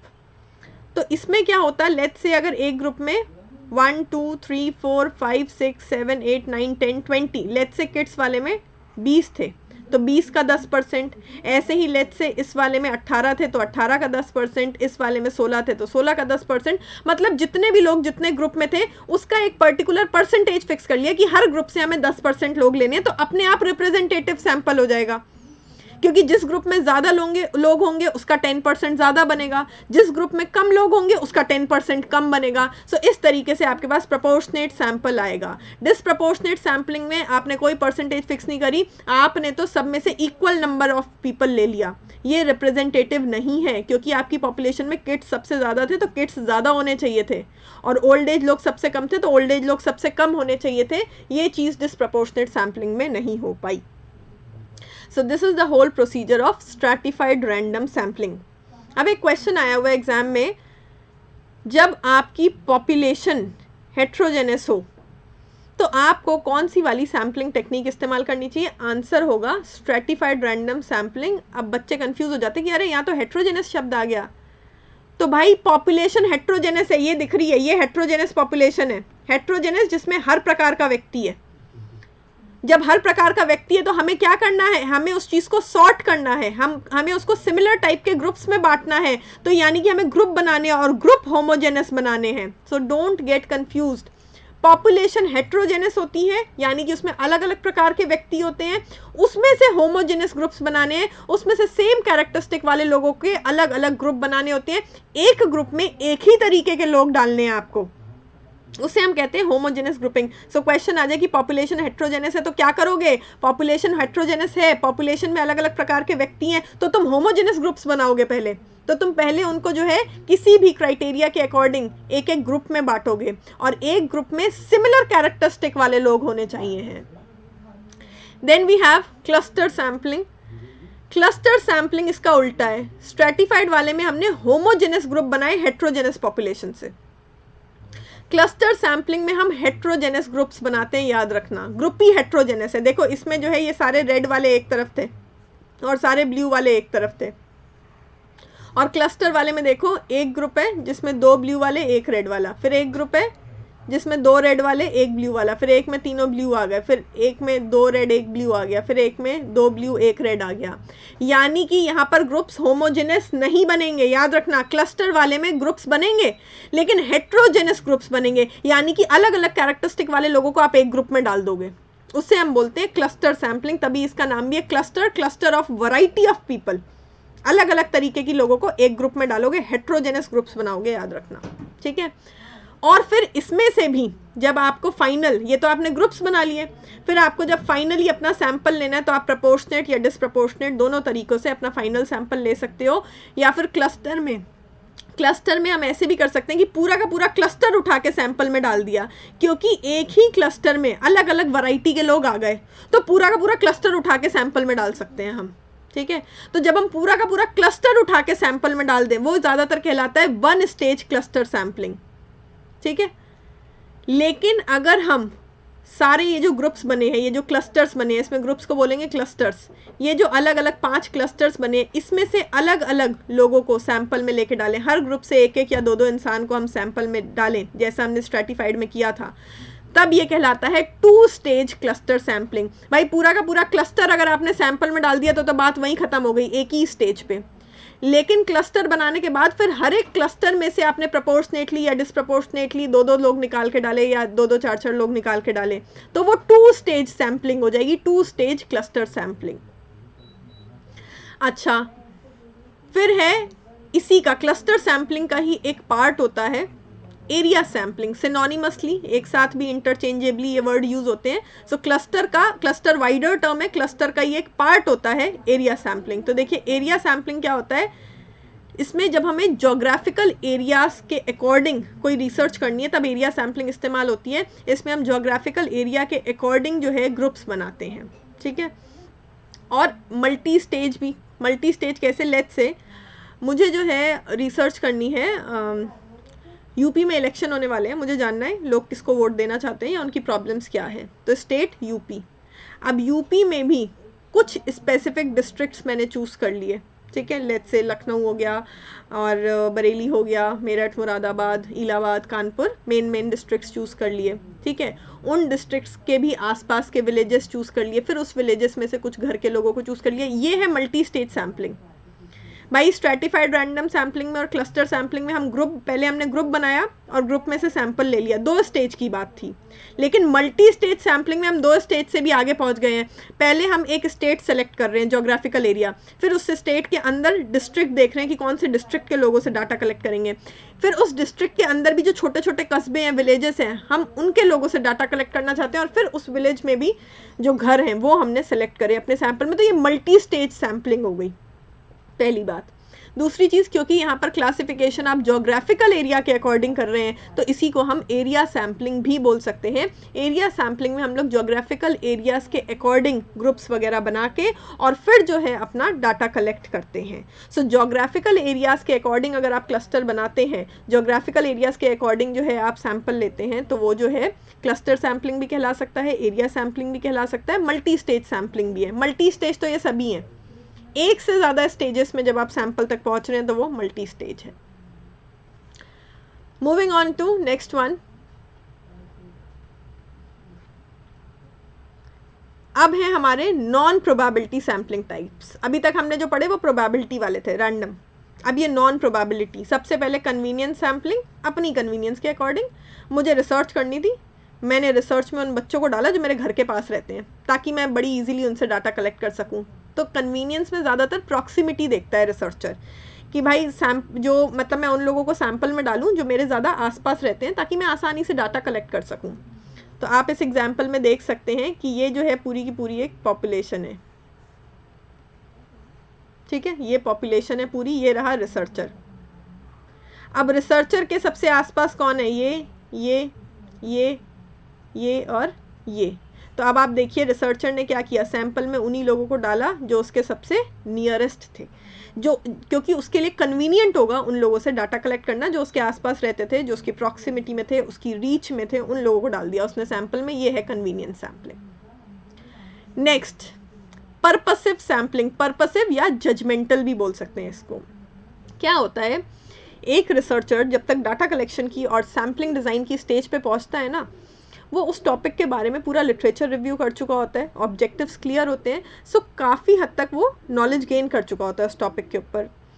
तो उसको बहुत अच्छी तरीके से जानकारी हो जाती है कि कहाँ से मुझे बेटर तरीके से डाटा मिल सकता है, ठीक है। सो लेट्स से मैं करप्शन के ऊपर रिसर्च कर रही थी, मैंने हाउस होल्ड वुमेन और ओल्ड एज पीपल और किड्स को तो एक्सक्लूड कर दिया, वर्किंग क्लास जो है वो मेरा पॉपुलेशन है। अब वर्किंग क्लास में भी मुझे पता है कि प्राइवेट में तो रूल्स बहुत ज़्यादा स्ट्रिक्ट है, तो करप्शन होने के चांसेस कहाँ ज़्यादा है? पब्लिक सेक्टर में। इसीलिए मैंने प्राइवेट सेक्टर के एम्प्लॉयज़ से डाटा नहीं कलेक्ट किया, केवल पब्लिक सेक्टर के एम्प्लॉयज़ से डाटा कलेक्ट किया। क्यों? वो मेरी अप्रोच में थे, मेरे रीच में थे, या मेरे घर के पास रहते थे? नहीं, यहाँ पर मैंने अपना लॉजिक लगाया। यहाँ पर बात कन्वीनियंस की नहीं है, बल्कि हो सकता है प्राइवेट ऑर्गेनाइजेशन में मेरा कोई फ्रेंड काम करता था तो वहाँ से डाटा कलेक्ट करना ज़्यादा आसान था, बट मैंने नहीं किया, क्योंकि यहाँ पर बात मेरी कन्वीनियंट की नहीं है, बात है मेरी रिसर्च की। जहाँ से मुझे लगता है कि मुझे अपनी रिसर्च के लिए बेटर डाटा मिल सकता है, मैं उन लोगों को सैंपल में डाल रही हूँ। तो मुझे लगा कि करप्शन पब्लिक सेक्टर में ज़्यादा होता है, इसीलिए देखो मैंने क्या किया, ये जो पब्लिक सेक्टर के लोग थे लेट्स से, ठीक है, उनको जो है अपने सैंपल में डाला। सो दिस इज पर्पसिव सैंपल या जजमेंटल सैम्पलिंग। यहाँ पर अपना दिमाग, अपना लॉजिक, अपना जजमेंट लगा के एक रिसर्चर सैंपल सेलेक्ट करता है, लेकिन वो अपनी कन्वीनियंस नहीं देखता है, वो ये देखता है कहाँ से उसको बेटर डाटा मिल पाएगा रिसर्च के ऑब्जेक्टिव्स को फुलफिल करने के लिए। Then next we have quota sampling. Quota sampling मतलब होता है, कोटा मतलब मैक्सिमम लिमिट, भाई इससे ज़्यादा सैंपल में नहीं लेने हैं। सो लेट्स से मैं एक गैदरिंग में गई हूँ, एक सेमिनार है, उस सेमिनार के बाद मुझे लोगों का रिस्पांस लेना है कि भाई सेमिनार कैसे लगा। तो मैंने सेमिनार के लोगों को क्या किया, ग्रुप में बांट दिया, ठीक है, ये males, females and children, 3 group में बांट दिया। अब मैंने क्या किया, लिमिटेशन लगा दी कि मेरा जो फाइनल सैंपल आएगा उसमें 4 से ज़्यादा मेल नहीं होंगे, 4 से ज़्यादा फीमेल नहीं होंगी, 4 से ज़्यादा चिल्ड्रन नहीं होंगे। ये मैंने कोटा लगा दिया। क्यों लगा दिया? अगर मैं रैंडमली सैंपल ले लेती तो हो सकता है मेरे क्या कहते हैं, सैंपल में फीमेल ज़्यादा हो जाती, मेल कम हो जाते, या मेल ज़्यादा हो जाते, चिल्ड्रन कम हो जाते। तो ऐसे केस में मुझे एक ग्रुप की राय मिलती और बाकी की कम मिलती या नहीं मिलती, और मैं चाहती थी कि मैं बराबरी से सब जेंडर की या सब एज ग्रुप की राय ले पाऊँ, इसीलिए मैंने पहले जो है इस तरीके से ग्रुप बना दिया। फिर मैंने उस पर कोटा लगा दिया कि भाई 4 से ज़्यादा मेल नहीं आएंगे मेरे सैंपल में, 4 से ज़्यादा फीमेल नहीं आएगी, 4 से ज़्यादा चिल्ड्रन नहीं आएंगे। और ज़रूरी नहीं है कि कोटा बराबरी का रखो, अगर मुझे ऐसा लगा कि चिल्ड्रन जो है उनके लिए ज़्यादा यूज़फुल था ही नहीं ये सेमिनार, उनकी राय इतनी मैटर नहीं करती है, तो मैं ऐसे कर सकती थी कि 5 से ज़्यादा मेल नहीं, 5 से ज़्यादा फीमेल नहीं, और 2 से ज़्यादा चिल्ड्रन नहीं, ऐसे भी कर सकते थे। अगेन यहाँ पर जो है रिसर्चर अपना लॉजिक लगाएगा कि उसको कितना कोटा फिक्स करना है किस कैटेगरी के लिए। And the last one that we have is snowball sampling. Snowball sampling का इस्तेमाल होता है वहाँ पर जहाँ पर हम लोग ईजिली आसान तरीके से अपनी पॉपुलेशन तक पहुँच नहीं सकते या उसको आइडेंटिफाई नहीं कर सकते हैं, ठीक है। तो उस केस में क्या होता है, लेट्स से मुझे एक पर्सन मिला या दो लोग मिले, let's say I am the researcher, ये रिसर्चर है ये व्यक्ति, इसको दो लोग मिले जिन लोगों से इसने डाटा कलेक्ट किया, the green one and the blue one. अब मुझे आसानी से मैं और लोगों को आइडेंटिफाई नहीं कर पा रही हूँ जो मेरे सैंपल का हिस्सा बन पाए, ठीक है। लेट्स से मैं एक ऐसे टॉपिक पर रिसर्च कर रही हूँ जो कैरेक्टरिस्टिक बहुत कम लोगों में पाए जाते हैं या बहुत कम लोग उसमें इंटरेस्टेड हैं, तो मैं पहुँच नहीं पा रही हूँ उन लोगों तक जिनसे मैं डाटा कलेक्ट कर सकूँ। तो मैंने जिन दो लोगों को आइडेंटिफाई किया था ना अपने सैंपल में, उन्हीं से मैं पूछूंगी कि आप बता दो मुझे आगे और कहाँ से ऐसे लोग मिलेंगे। तो ये देखो, ब्लू वाले ने ये 3 बताए तो मैंने आगे उनसे डाटा कलेक्ट किया, ग्रीन वाले ने ये 3 बताए तो आगे इनसे डाटा कलेक्ट किया। सो स्नोबॉल को चेन इसलिए बोलते हैं, मैंने एक बंदा सैंपल मिल गया, फिर वो मुझे बताएगा नेक्स्ट मैं किससे डाटा लूँ, फिर वो बताएगा नेक्स्ट किससे डाटा लूँ, इस तरीके से चेन बन जाएगी। इसका यूज़ तब होगा जब हम ईजिली जो है आइडेंटिफाई नहीं कर पाएँ या ईजिली हम रीच नहीं कर पाए उन लोगों तक जिनसे हमें डाटा लेना चाहिए है। बट इसमें एक बहुत बड़ी प्रॉब्लम ये है, लेट्स से मुझे किसी ने सैंपल में डाला, अब पूछा बताओ दूसरा किसके पास जाए, तो सिमिलर कैरेक्टरिस्टिक वाले लोग मेरे फ्रेंड होंगे तो मैं अपने फ्रेंड का पता दे दूंगी, मेरा फ्रेंड उसके फ्रेंड का पता दे देगा। सो इस तरीके से क्या होगा, बहुत बड़ी पॉसिबिलिटी है कि ज़्यादातर सिमिलर कैरेक्टरिस्टिक वाले लोग सैंपल में आ जाएं, जबकि हमें तो डाइवर्स सैंपल चाहिए होता है, अलग अलग ट्रेट्स वाले, अलग अलग राय वाले, अलग अलग ओपिनियन वाले लोग चाहिए होते हैं। बट इसमें होगा क्या, मैं दूसरे के बारे में बताऊंगी तो वो यूजुअली मेरा फ्रेंड ही होगा, मेरे फ्रेंड की और मेरी राय तो मैच करती होगी तो सेम तरीके का डाटा आएगा। तो इस तरीके की प्रॉब्लम हो सकती है स्नोबॉल या चेन सैम्पलिंग में। हालांकि इसके अलावा भी, ये तो था हमारा प्रोबेबिलिटी और नॉन प्रोबेबिलिटी वाले सैम्पलिंग टाइप्स हो गए, इसके अलावा भी कुछ और हैं। Moving on to next one, जो अभी तक हमने पढ़े हैं वो most commonly used sampling types है, बट इसके अलावा भी कुछ और है। सबसे पहले देखते हैं पैनल सैम्पलिंग। पैनल सैम्पलिंग का इस्तेमाल वहाँ होता है जहाँ टॉपिक ऐसा है जिसके ऊपर लोगों की राय बदलती रहे, चेंज होती रहे, dynamic over the time period. Let's say Modi सरकार 10 साल पहले आई तो लोगों से पूछा गया भाई कैसा रिस्पॉन्स है आपको, कैसा लग रहा है, काम किया नहीं किया, लोग बहुत खुश थे। बट पॉलिटिकल पार्टी है, गवर्नमेंट है, उनकी वर्किंग को देख के लोग और भी खुश हो सकते हैं और नाराज़ भी हो सकते हैं, राय बदल सकती है काम को देखते हुए, गवर्नमेंट के वर्क को देखते हुए। तो हर साल हमने 10 लोग फिक्स कर लिए, पैनल सैम्पलिंग इसलिए, लेट्स से मैंने 10 लोगों का, 10 सिटीजन्स का पैनल फिक्स कर लिया। अब मैं हर साल उन 10 लोगों के पास जाती हूँ, उनसे पूछती हूँ बताओ आप गवर्नमेंट के काम से सेटिस्फाइड हो कि नहीं हो। क्यों? क्योंकि उनकी राय बदलती रहती है, गवर्नमेंट काम करती है तो वो अच्छी राय देते हैं, नहीं करती है तो नहीं देते हैं।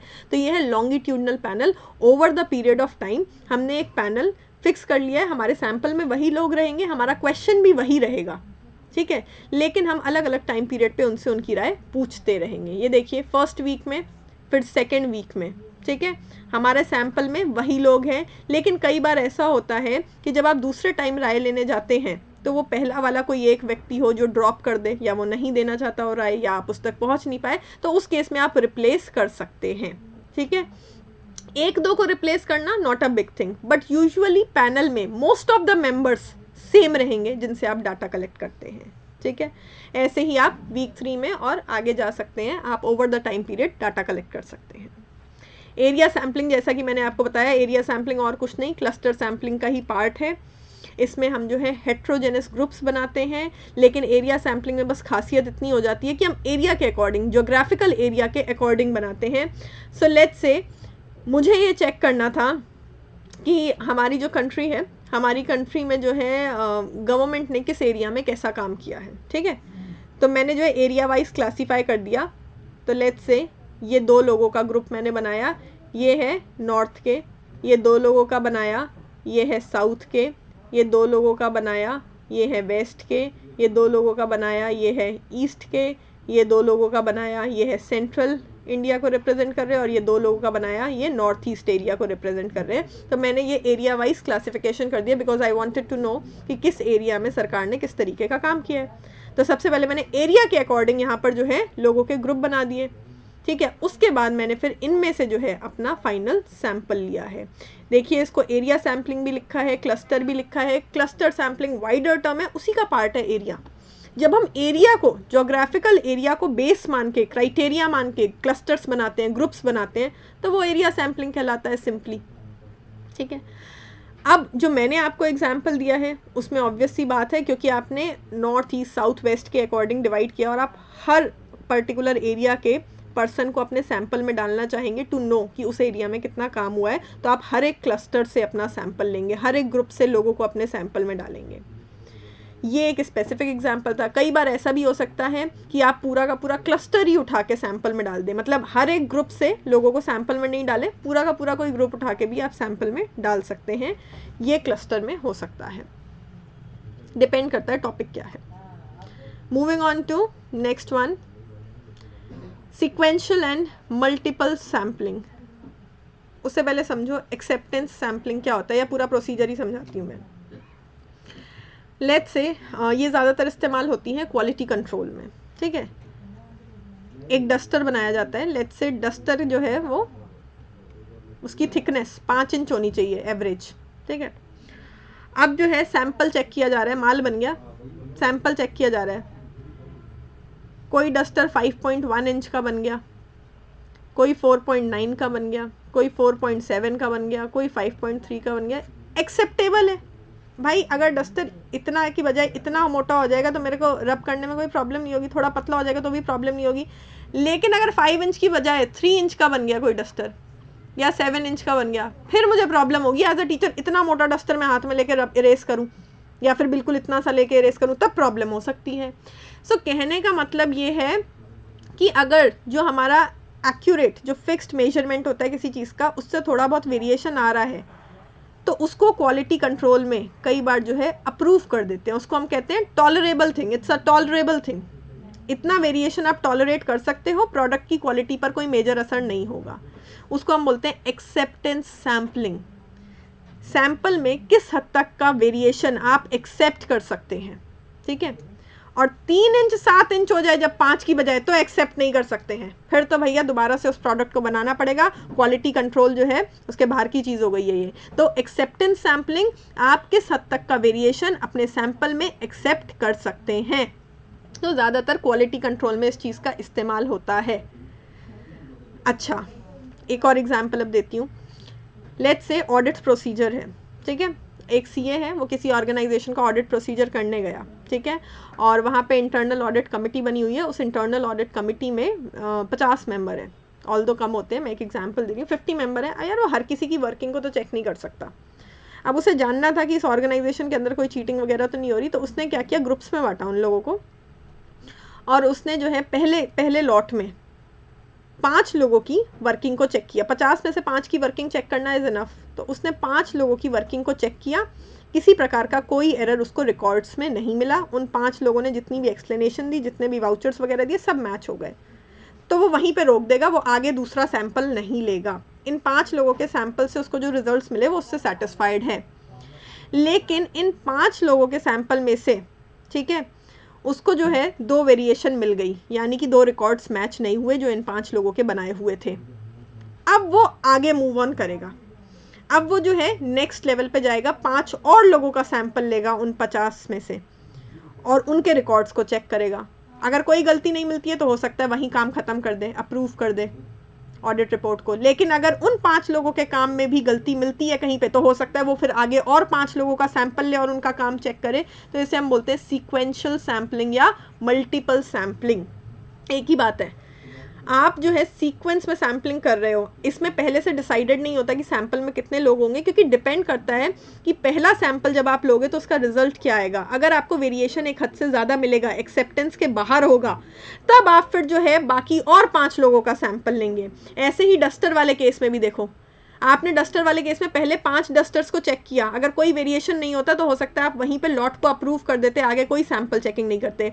लेकिन 5 डस्टर में से 2 में कमी निकल गई, दो में एक 3 इंच का, एक 7 इंच का निकल गया, फिर आप आगे और हो सकता है 5 का लॉट चेक करना चाहो, उसमें भी वेरिएशन निकला, कमी निकली, बहुत ज़्यादा इधर उधर निकला, आपकी एक्सेप्टेंस से बाहर था, तो हो सकता है आप आगे और 5 डस्टर्स का लॉट चेक करना चाहो। सो बेसिकली सीक्वेंशियल सैम्पलिंग में डिपेंड करता है कि पहला सैंपल जो चेक किया उसके रिजल्ट्स क्या आए हैं, उसके बाद आप आगे जो है प्रोसीड करते रहते हैं। अगर वेरिएशन आपके एक्सेप्टेंस लिमिट में है, टॉलरेबल लिमिट्स में है, तो फिर जो है आप नेक्स्ट सैंपल नहीं लेते हैं, दोबारा चेकिंग नहीं करते हैं। और अगर जो है एक्सेप्टेंस लिमिट के बाहर है तो फिर आप चेक करते हैं। इसी तरीके से ये ग्राफ देखिए, नीचे है कि आपने कितने सैंपल्स टेस्ट करें, ऊपर है नंबर ऑफ फेलियर्स कितने थे, मतलब जो सैंपल चेक करें उसमें से कितने सैंपल्स खराब गए। ठीक है, तो ये जो पिंक वाली रेंज है ये है रिजेक्टेड सैंपल्स की। जो ये बीच वाली ग्रे वाली रेंज है ये है कि अभी हम टेस्टिंग करते रहेंगे, लिख देती हूँ मैं इसी पे, ये है कि हम टेस्टिंग करते रहेंगे। ये है रिजेक्शन की और ये है एक्सेप्टेंस की। तो ये देखिए, यानी कि ये कह रहा है कि अगर आपने लेट्स से केवल 20 सैंपल चेक करे, ठीक है, पिंक वाली जोन में जाओ, लेट्स से हम 4 पे आए, और 20 सैंपल में से अगर 4 सैंपल खराब निकले तो आप रिजेक्ट कर देंगे। आप जो है और टेस्टिंग करेंगे, वहीं पे रुकेंगे नहीं, आपके एक्सेप्टेंस से बाहर था, ये बिल्कुल ही रिजेक्ट कर देंगे। अच्छा, अगर आपने लेट्स से 40 सैंपल चेक करे और 40 में से भी अगर 4 खराब थे तो भी आप रिजेक्ट कर देंगे। लेकिन 40 में से अगर किसी एक सैंपल में ही गड़बड़ी आई है, ये देखिए यहाँ पे ग्रे रेंज में आ गए हम, तो हम ये कहेंगे हम रिजेक्ट नहीं कर रहे हैं, हम आगे और टेस्टिंग करेंगे। ठीक है, फिर आप देखिए आपने आगे जो है 60 सैंपल चेक करे हैं और 60 में से भी अगर एक में आ रही है गड़बड़ तो आप बॉर्डर लाइन पे आप आगे और टेस्टिंग करेंगे। फिर आपने 80 सैंपल और चेक करे हैं, 80 में से अगर एक में, किसी एक में सिर्फ सैंपल में गड़बड़ी आ रही है, वेरिएशन आ रहा है, तो आप एक्सेप्ट कर लेंगे। यानी कि 80 चीज़ों का जब आपने सैंपल लिया और उसमें से एक में डिफेक्ट मिला तो हम एक्सेप्ट करने के लिए रेडी हैं, वो हमारी टॉलरेंस लिमिट में है। लेकिन 80 लेने पे अगर जो है लेट्स से 2 सैंपल हमें ख़राब मिलते तो हम अपनी टेस्टिंग आगे कंटिन्यू रखते, और 80 में से अगर हमको 4 या 5 ख़राब मिलते फिर तो हम लॉट को रिजेक्ट कर देते कि भाई ये जो है हमारे क्वालिटी कंट्रोल लिमिट के अंदर है ही नहीं, अब इसको बाहर कर दो, ये प्रोडक्ट जो है वो हमने रिजेक्ट कर दिया। सो बेसिकली सीक्वेंशियल सैम्पलिंग में हमारी जो फर्स्ट स्टेज ऑफ सैम्पलिंग होती है वो डिसाइड करेगी कि हम नेक्स्ट स्टेज पर जाएंगे या नहीं जाएंगे। जो वेरिएशन आ रहा है अगर वो हमारी लिमिट्स के अंदर है तो हो सकता है हम एक्सेप्ट कर ले या फिर हम दोबारा टेस्टिंग करके देख ले, और अगर हमारी बिल्कुल ही क्वालिटी कंट्रोल की लिमिट से बाहर है, बहुत ज़्यादा वेरिएशन आ रहा है, फिर हम रिजेक्ट कर देते हैं। इसी को हम मल्टीपल सैम्पलिंग भी बोलते हैं, क्योंकि हम बार बार अलग अलग सैंपल लेके चेकिंग कर रहे हैं, तो इसी को हम मल्टीपल सैम्पलिंग भी बोलते हैं। कई बार मल्टीपल सैम्पलिंग का मतलब ये भी हो सकता है अलग अलग टेक्निक्स, सैम्पलिंग के बहुत सारे टाइप्स जो हमने पढ़े हैं, सैम्पलिंग के 2-3 टाइप्स को कंबाइन करके सैम्पलिंग करना, बट यूजुअली सीक्वेंशियल सैम्पलिंग को ही मल्टीपल सैम्पलिंग भी बोला जाता है। Moving on to next one. So now we are done with types of sampling. आपके सिलेबस में यहीं तक इम्पॉर्टेंट है, टाइप्स ऑफ सैम्पलिंग तक, बट मैं स्पेसिफिकली बायस वगैरह भी पढ़ा रही हूँ। 2 ही स्लाइड हैं, ये भी आपको आना चाहिए, हो सकता है कभी क्वेश्चन आ जाए। तो देखिए बायसनेस इन सैम्पलिंग, ठीक है, अगर सैम्पलिंग टेक्निक ही या जिन लोगों से हम डाटा कलेक्ट कर रहे हैं उनका सिलेक्शन हमने किस तरीके से किया है, उस चीज़ में अगर बायसनेस होगी, पक्षपात होगा, तो ऑब्वियस सी बात है डाटा खराब आएगा, रिजल्ट खराब आएगा। तो सैम्पलिंग बायस कैसे कैसे हो सकता है? सबसे पहले प्री एग्रीड सैम्पलिंग रूल्स अगर आप नहीं मानते हैं, भाई सैम्पलिंग डिज़ाइन को लेके कुछ स्पेसिफिक रूल्स हैं जो हमने पढ़े थे, जैसे कि हमारा जो सैम्पल है वो रिप्रेजेंटेटिव होना चाहिए, इंडिपेंडेंट होना चाहिए, ऑब्जेक्टिव होना चाहिए, फिजिबल होना चाहिए। ये सारे हमने एसेंशियल्स पढ़े थे कि अच्छे सैम्पल में ये सारी क्वालिटीज़ होनी चाहिए हैं। अगर आप उसमें से किसी को ओवरलुक कर देते हैं, उससे डेविएट हो जाते हैं, तो हो सकता है सैम्पल सही नहीं आए। Next, people in hard to reach groups are omitted. भाई हमारे पॉपुलेशन में ऐसे भी लोग हैं जिन तक पहुंचना बहुत आसान है, मेरी जान पहचान है लेट्स से, और ऐसे भी लोग हैं जिन तक पहुंचना बहुत मुश्किल है, मैं उनको नहीं जानती हूँ, मुझे क्यों जो है आके अपना डाटा देंगे। सो ऐसे लोग जिन तक पहुंचना थोड़ा मुश्किल था, उनको मैंने क्या कर दिया, ओमिट कर दिया, उनसे डाटा लिया ही नहीं। अब मेरी सैम्पलिंग में बायसनेस आ सकती है, डाटा में गड़बड़ आ सकती है। Next, selected individuals are replaced with others. मैंने कुछ लोगों को सेलेक्ट किया था कि इन लोगों से मुझे सबसे अच्छा डाटा मिल सकता है, बट फिर मैंने उनको रिप्लेस कर दिया क्योंकि डिफिकल्ट हो रहा था कॉन्टैक्ट करना। ठीक है, तो अपनी कन्वीनियंट के लिए मैंने उन लोगों को हटा दिया जिन तक मैं पहुंच नहीं पा रही थी। रिस्पॉन्स रेट लो है, मतलब मैं तो सामने वाले तक क्वेश्चन पहुंचा रही हूँ बट वो रिस्पॉन्ड ही नहीं कर रहे हैं। और या फिर out of date list use कर ली हमने सैम्पलिंग फ्रेम में। लेट्स से मैं टेलीफोनिक सर्वे ले रही थी, मैंने टेलीफोन डायरेक्टरी ली, उसमें पुराने नंबर थे लोगों के, तो भी मैं अपने सैंपल तक इजीली पहुंच नहीं पाऊंगी। सो कहने का मतलब है कि जब हम अपना सैंपल लें तो हमें एज अ रिसर्चर सिर्फ और सिर्फ अपनी कन्वीनियंस नहीं देखना चाहिए है, हमें उसके बियॉन्ड जाना चाहिए है। भले ही कुछ लोग हमारी अप्रोच के बाहर हों, भले ही रिस्पॉन्स रेट कम हो, फिर भी हमें पूरी कोशिश करनी चाहिए है कि हम जो है अपने पॉपुलेशन में हर तरीके के व्यक्ति को सैंपल में डाल सकें। अगर एक ही टाइप के लोगों को हम सैंपल में डाल देंगे और सिर्फ उनका रिस्पॉन्स लेंगे तो एक ही टाइप का डाटा हमारे पास आएगा, जबकि अच्छे स्टैटिस्टिकल कंक्लूजन्स के लिए हमारे पास डाइवर्स डाटा होना चाहिए, अलग अलग तरीके के लोग हों सैंपल में, ताकि अलग अलग तरीके का डाटा आए। मेरी क्लास में अगर लो IQ, high IQ, middle IQ वाले बच्चे हैं तो तीनों तरीके के बच्चों को मुझे सैंपल में लेना चाहिए है। Moving on to next one, now the sampling error. एक चीज़ याद कर लो, जब ये शब्द आ जाए सैम्पलिंग एरर तो इसका मतलब क्या है कि आपका सैंपल पॉपुलेशन को रिप्रेजेंट नहीं कर पाया। ठीक है, ये देखिए, और ऐसा यूजुअली तब होता है जब हम बायस्ड तरीके से, यानी कि जो लोग डिफ़िकल्ट थे, जिन तक हम अप्रोच नहीं कर पा रहे थे, हम उनको ओमिट कर देते हैं, उनसे डाटा लेना ही नहीं चाहते हैं, सेम तरीके के लोगों को हम जो है अपने सैंपल में डाल लेते हैं, या फिर लोगों को रैंडमली सेलेक्ट करते हैं, बिल्कुल ही रैंडमली, अपनी कोई जजमेंट भी नहीं लगाते कि कहाँ से हमें बेटर डाटा मिल सकता है, या ग्रुपिंग नहीं करते हैं ताकि हर तरीके के ग्रुप के, ताकि हर तरीके की कैटेगरी का पर्सन जो है वो हमारे सैंपल में आ सके। सो कहने का मतलब ये है, सैम्पलिंग एरर का एक ही मतलब है कि आपने सैंपल में जिन लोगों को डाला वो आपकी पॉपुलेशन को रिप्रेजेंट नहीं करते हैं। सैंपल में जो लोग हैं उनके अंदर पॉपुलेशन के कैरेक्टरिस्टिक्स नहीं पाए जा रहे हैं, तो ऑब्वियस सी बात है जो डाटा आएगा वो उस सैंपल तक ही सीमित है, वो पॉपुलेशन को रिप्रेजेंट नहीं कर पाएगा, तो आपके जो रिजल्ट्स आएंगे वो भी पॉपुलेशन पर अप्लाई नहीं हो पाएंगे। और सैम्पलिंग को, जो एरर है सैम्पलिंग का, उसको कम करने के लिए सैंपल साइज बढ़ाया जा सकता है। देखो भाई, सैंपल साइज जितना बड़ा होगा उतना ज़्यादा रिप्रेजेंटेटिव होगा।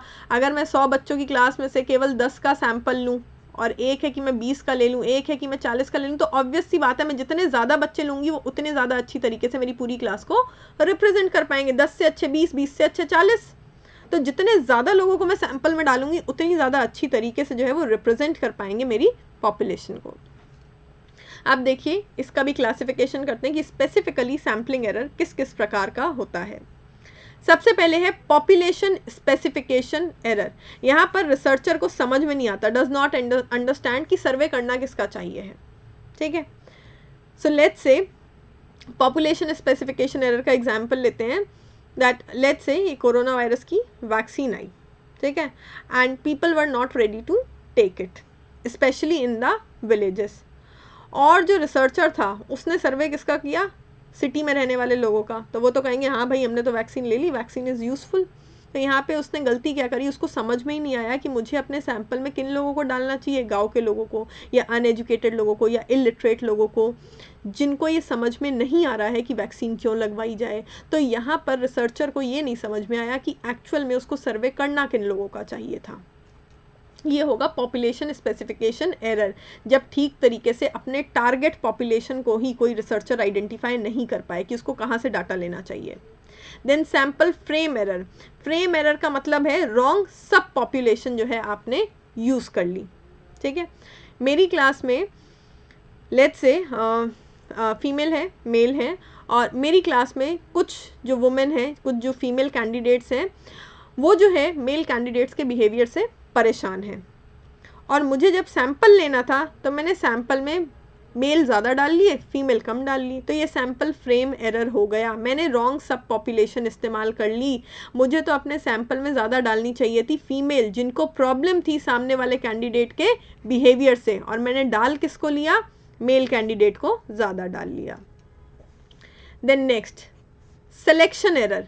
इसमें क्या होता है, रिस्पोंडेंट्स जो होते हैं self select their participation in the study, सिर्फ वो जो रिस्पॉन्ड करने में इंटरेस्टेड हैं, यानी कि रिसर्चर कोई एक्स्ट्रा पेन नहीं ले रहा है कि मैं ज़्यादा से ज़्यादा अलग अलग तरीके के लोगों से डाटा कलेक्ट कर सकूं। रिसर्चर तो सिर्फ और सिर्फ क्या कर रहा है, उसने सिर्फ क्या किया, जिन लोगों से आसानी से डाटा मिल सकता था उन लोगों को अपने सैंपल में डाल लिया, तो डाइवर्स सैंपल नहीं आया उसके पास। And then we have non response error, भाई यहाँ पर तो सामने वाला रिस्पॉन्डेंट जो है वो रिस्पॉन्ड नहीं करना चाहता है, और मैं भी, रिसर्चर भी ऐसा ही है, वो एनकरेज नहीं कर रहा सामने वाले को कि भाई तुम मेरे को डाटा दो। तो ऐसा नहीं है कि आप क्वेश्चनर भेज दोगे और सामने वाला कहेगा हाँ लो भर के दे दिया। आपको एनकरेज करना पड़ेगा, सामने वाले को समझाना पड़ेगा अपने ऑब्जेक्टिव्स को, उनको थोड़ा सा मोटिवेट करना पड़ेगा, तब जाके वो रिस्पॉन्ड करते हैं।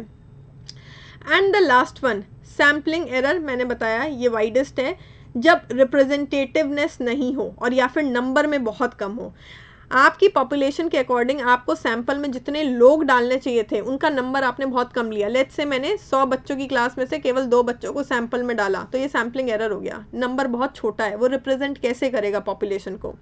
तो जब रिप्रेजेंटेटिवनेस की प्रॉब्लम हो, नंबर की प्रॉब्लम हो, तो वो सैम्पलिंग एरर कहलाएगा। कंफ्यूज मत होना, सैम्पलिंग एरर वाइडर टर्म है, ये हम सैम्पलिंग एरर के ही टाइप्स पढ़ रहे थे, बट इसके अंदर भी एक सब टाइप होता है जिसको हम सैम्पलिंग एरर बोलते हैं।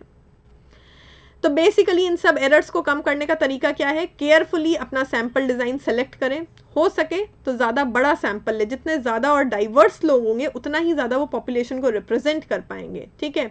और इसके अलावा रिस्पॉन्स इंश्योर करो, मल्टीपल कॉन्टैक्ट्स, अलग अलग तरीके से अप्रोच करने की कोशिश करो, सामने वाले को एनकरेज करो कि वो रिस्पॉन्ड करे, तब जाके आपके पास सही डाटा आएगा। Moving on to next one and the last one, ये वापस सैम्पलिंग एरर के ऊपर ही है। टू एक्सप्लेन इट अगेन, देखो 2 तरीके के एरर होते हैं, सैम्पलिंग, नॉन सैम्पलिंग। एक चीज़ दिमाग में बैठा लो, सैम्पलिंग एरर किसकी वजह से है, क्योंकि सैंपल जो है वो पूरी पॉपुलेशन नहीं है। अगर पॉपुलेशन के हर एक व्यक्ति को हम सैंपल में डाल सकते हैं तो उससे अच्छी तो कोई बात हो ही नहीं सकती है। लेकिन क्योंकि हम पॉपुलेशन के हर एक व्यक्ति को सैंपल में नहीं डाल सकते हैं, सैंपल में कुछ लोगों को लेंगे, तो अगर वो कुछ लोग हमारी पॉपुलेशन को रिप्रेजेंट नहीं कर पाएंगे, उन कुछ लोगों में पॉपुलेशन के कैरेक्टरिस्टिक्स नहीं होंगे, तो वो कहलाएगा sampling error. Non sampling error क्या होता है, नॉन सैम्पलिंग एरर होता है कि भाई जो क्वेश्चनर था या जो क्वेश्चंस उसमें डाले गए थे उनमें कुछ कमी थी, ज़्यादा टेक्निकल क्वेश्चन डाल दिए, लोगों को समझ में नहीं आ रहे हैं। बिहेवियरल इफेक्ट्स, अगर हमें लोगों को ऑब्जर्व करना है तो हम ठीक से उनके बिहेवियर को समझ नहीं पा रहे हैं, भाई ऑब्जर्वेशन से भी डाटा कलेक्ट होता है।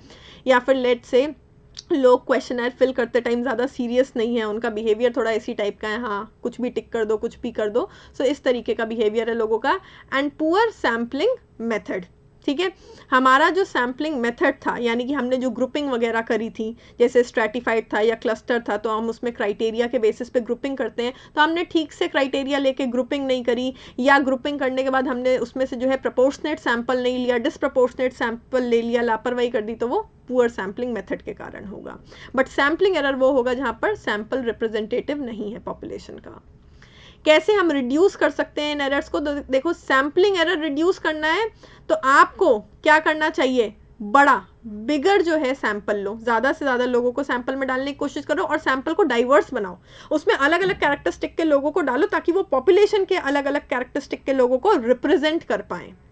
और नॉन सैम्पलिंग एरर, इसके कारण जो है आपके सैंपल के लोगों से जुड़े हुए नहीं है, जैसे कि हमने देखा कि क्वेश्चनर में प्रॉब्लम है या सैम्पलिंग टेक्निक में प्रॉब्लम है या ऑब्जर्वेशन ठीक से नहीं किया है, तो इस केस में आपका जो पूरा स्टडी मैकेनिज्म डिज़ाइन है, यानी कि जिस तरीके से आप डाटा कलेक्ट करने की कोशिश कर रहे हो वो पूरा डिज़ाइन हो सकता है आपको चेंज करना पड़े, उस डिज़ाइन को चेंज करने की ज़रूरत है। सो इसी के साथ हमारे जो है सैम्पलिंग से रिलेटेड सारे टॉपिक्स ओवर हुए। सैम्पलिंग बहुत इंपॉर्टेंट टॉपिक है, मोस्ट प्रोबेबली इससे क्वेश्चन आता ही आता है, तो ठीक से स्टडी कीजिएगा। Thank you.